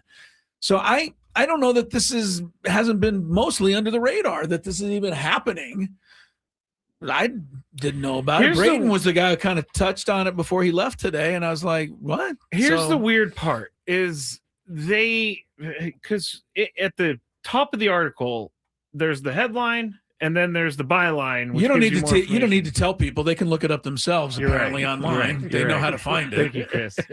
The headline is Game Time. Pangea developer must sign tennis star for proposed Chula Vista Bayfront complex by July. And then the byline, development team required to provide the Port of San Diego with proof that an elite athlete is committed to the tennis center portion. Now, if you go down in the article, it says that they need the most consequential hoop they have to get through for 6 key milestones is providing the port with proof in the form of a non-binding letter of intent that an elite professional athlete organization is Right. committed to the tennis center. Yeah, because the portion of tennis this project. player doesn't make a lot of sense. The Like if- WTA, the WTP, WTP, I mean, or ATP. or ATP. or ATP. But I mean, but the confusing thing to me with the elite athlete is what if Coco Gauff says she's in? Then the project can go forward, and what does that mean? There's So I something don't that tells quite- me I that's don't a really get typo. that. It doesn't. I don't get totally it. get It's an that. elite professional athlete organization. That makes That's- sense. That's the whole piece of what it is. So now, evidently, in order for this project to go forward, that they need to get the okay of the Port District, San Diego Unified Port District. has there's to a few okay other this. things they have to do, right? Okay. They have to development team has to meet the initial ENA requirements, which is basically exclusive negotiation. It includes completing a market demand study, submitting a project description and land use plan, entering into a project labor agreement with unions, and implementing a public outreach plan. So all of those things are going to have to be met, but that's the major one that you're pointing to. If that, I think they're willing to overlook the other 5 being done at that point if you can guarantee that. What is it? The ATP? Is that what you said? ATP, WT. I mean, either one. If you're going to have an 18,000 seat tennis arena, you're going to need an event. Need a big one. You're going to need an event like the Indian Wells thing happens in Right. Palm Springs, where you got men, women, top 20 players. That's what you're going to need to have and to fill something like that up. But if you were able to get something like that started, and the whole thing is because of the success of the Gaylord, of that hotel, which has been a huge boon down in the Chula Vista Bayfront. Like I said, if you've not been there, you know nothing of what I'm talking about. But you should, take a ride down to Chula Vista one day and get off. It's right off the 5 freeway, and see this whole area. It's really quite remarkable. And some of the artist renderings of what this could look like always look amazing. Nobody does renderings like San Diego. Oh, San Diego's some of the best. We're going to have the coolest really sports. fine renderings. According to this rendering, Tucker Sandler is the company that did the rendering here. We are going to have the coolest area for sports in all the world. Yeah. Like Dubai won't even be able to. You see the hold football candle to this. stadium, you see the tennis courts. Tennis, football. We got basketball. We got all kinds of office space. I mean, we got. Wait a minute. There's a bike lane. I see a bike lane. We're good. You can't go anywhere without bike Can't go without a bike lane in this town. Oh yeah, there's someone walking their dog on the waterfront. That's so nice. If you don't have a bike lane, you got no shot, Skraby. So I guess there is a proposed athlete that they're keeping under wraps, but I don't know who that is. No one knows who that is. And here's the other thing that bothers me about this. What bothers you? We don't need you you to be bothered. They're going to be bothered. The development company is owned by a single person, Gerald Tavares. Okay. He is not from here. He is a chairman of Virginia Beach-based commercial real estate firm Tavares Group of Companies. Okay. So he's coming here, and he just wants to take the land. You also hate what was it, corporate takeovers, right? Like What do if you were complaining the other day about the corporations buying up all this stuff. Oh yeah, it could be a corporation that bought up the land instead of it's a single guy this time. I want someone who from the city maybe has been here a few times. Wait, how do you know he's never been here? I don't know. But I saw Gerald just the other day. Trampsing through Kearney Mesa in the bike lane. Oh, wow. Oh, well, then I don't like him. In the bike lane. He had a real bike, though. He didn't have an e-bike, so it was like a legit. Oh, okay. Then I like him again. It's a fair point, Tony, to Skraby to say, well, this guy is a chairman of a Virginia-based company or whatever, commercial real estate firm. At least, and I'm not savvy enough, so somebody, tell me I'm wrong. I'm not really concerned with how this thing gets built. If it gets built, count me in. There's something about Never mind. No, I think people are tired of my fight against. I don't know.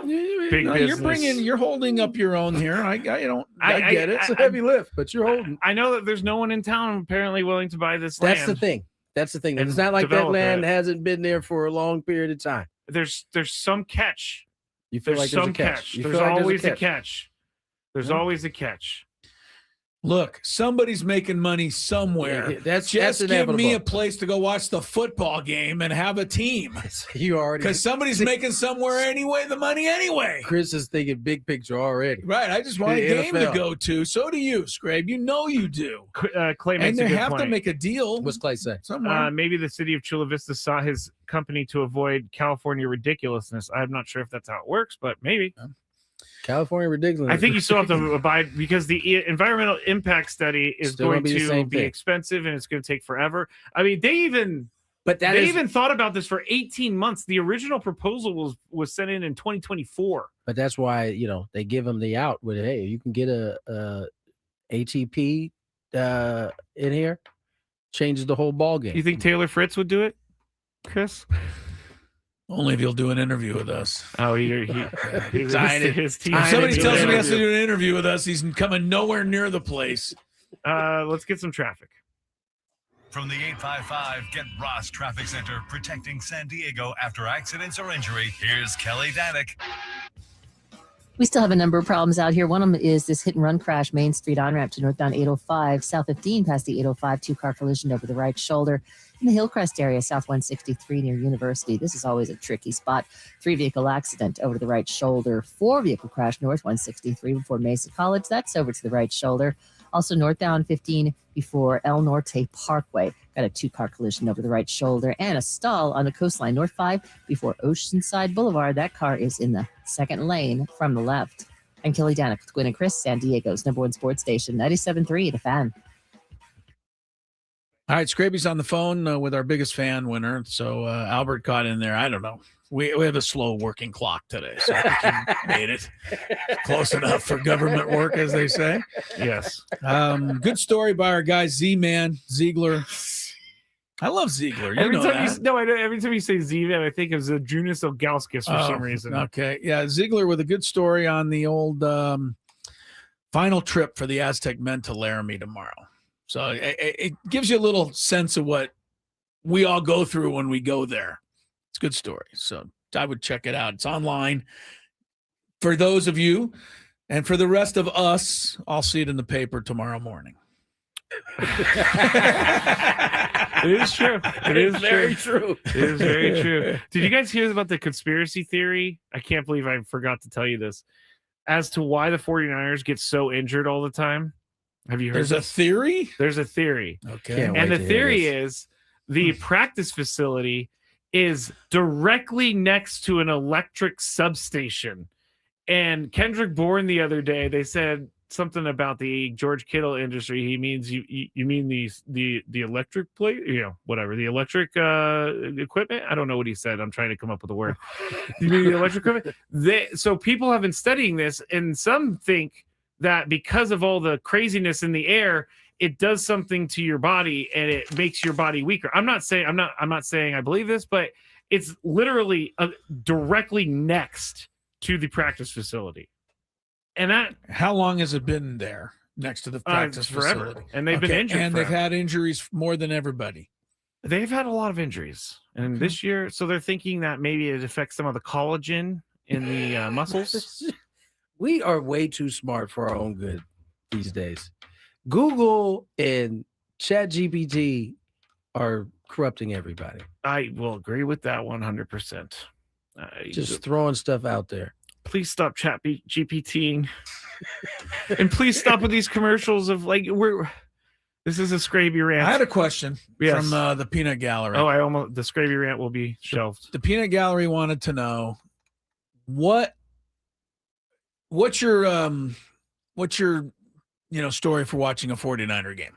What's my story? Yeah. What is it like? Well, Where are you on the home TV. alone? Do you have your family there? Anybody allowed to watch with you? This is happening. Yeah. We've seen the result, but I want to know, before the game, how do you get geared up? You do watch it live, right? You would never mess with any DVR. Oh yeah.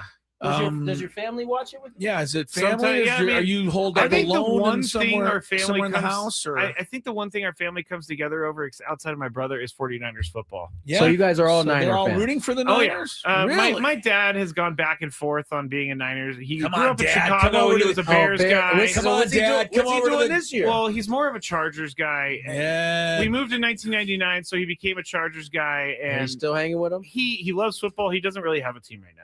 He's kind of just but he likes floating. the 49ers because my grandpa had season tickets since the 80s, and so he got to go to a lot of games. But I will have Lucky with me. So you watch it in the main TV downstairs. Oh, It's yeah. not a side TV Big old somewhere. TV. Big old TV. Big old TV. you take over your dad's TV. It's mine, but yeah. Okay, so during the game, Yes.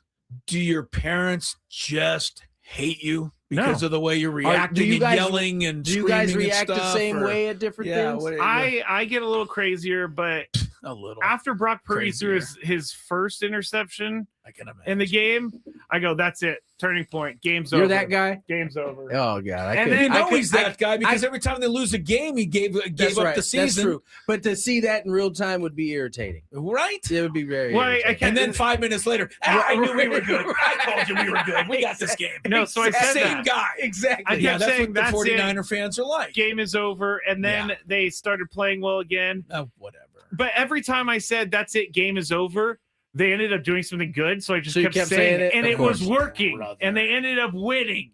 That's something Chris Ella would do right there for sure. Oh yeah, Chris Ella doesn't say a word during the at game. all. No, You no, I don't believe cheer? that. I'm saying before the Not game, you much. definitely put the reverse hex on Yeah, your I'll do team all the that. time. I don't do a lot of cheering. I think it's I feel like the bozo that's going to be cheering at a 14-0 lead, and when I lose 28-17, it doesn't matter.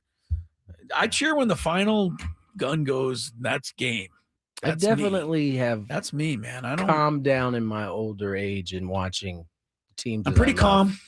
Pretty I used to calm. be. I used to be out of control at I times. can get a little crazy. I used to when- get very. I used to take my frustration out on people around me Oh, when me my too. team was losing. Oh, too. me too. I I've had do to after learn- the game. No, after the game, I'm a mess. I tell Lori just Leave me alone. Yeah, it's not gonna be good. quickly. She Kirk knows. Kenny just texted me. He said 49ers next to the power plant. Ask Ella about cancer incidents at Beverly Hills High School because of oil wells under the school. There was an oil well next door to the school. And They cancer used to happened? pump. Not to me. What are you asking me about every student that's ever gone there? I don't know. I'm sure a few people. Kirk sounded like he knows something. Yeah, Kirk is No, we did have an oil well over the right center field fence at Beverly High. just an It was oil our derrick? own money. That's more money for them. Wait, the school owned the oil well. As far as I know, it was on property. That is a good funding opportunity right there. All right, Skraby Show next, guys. You guys gonna say bye? Bye. Bye bye.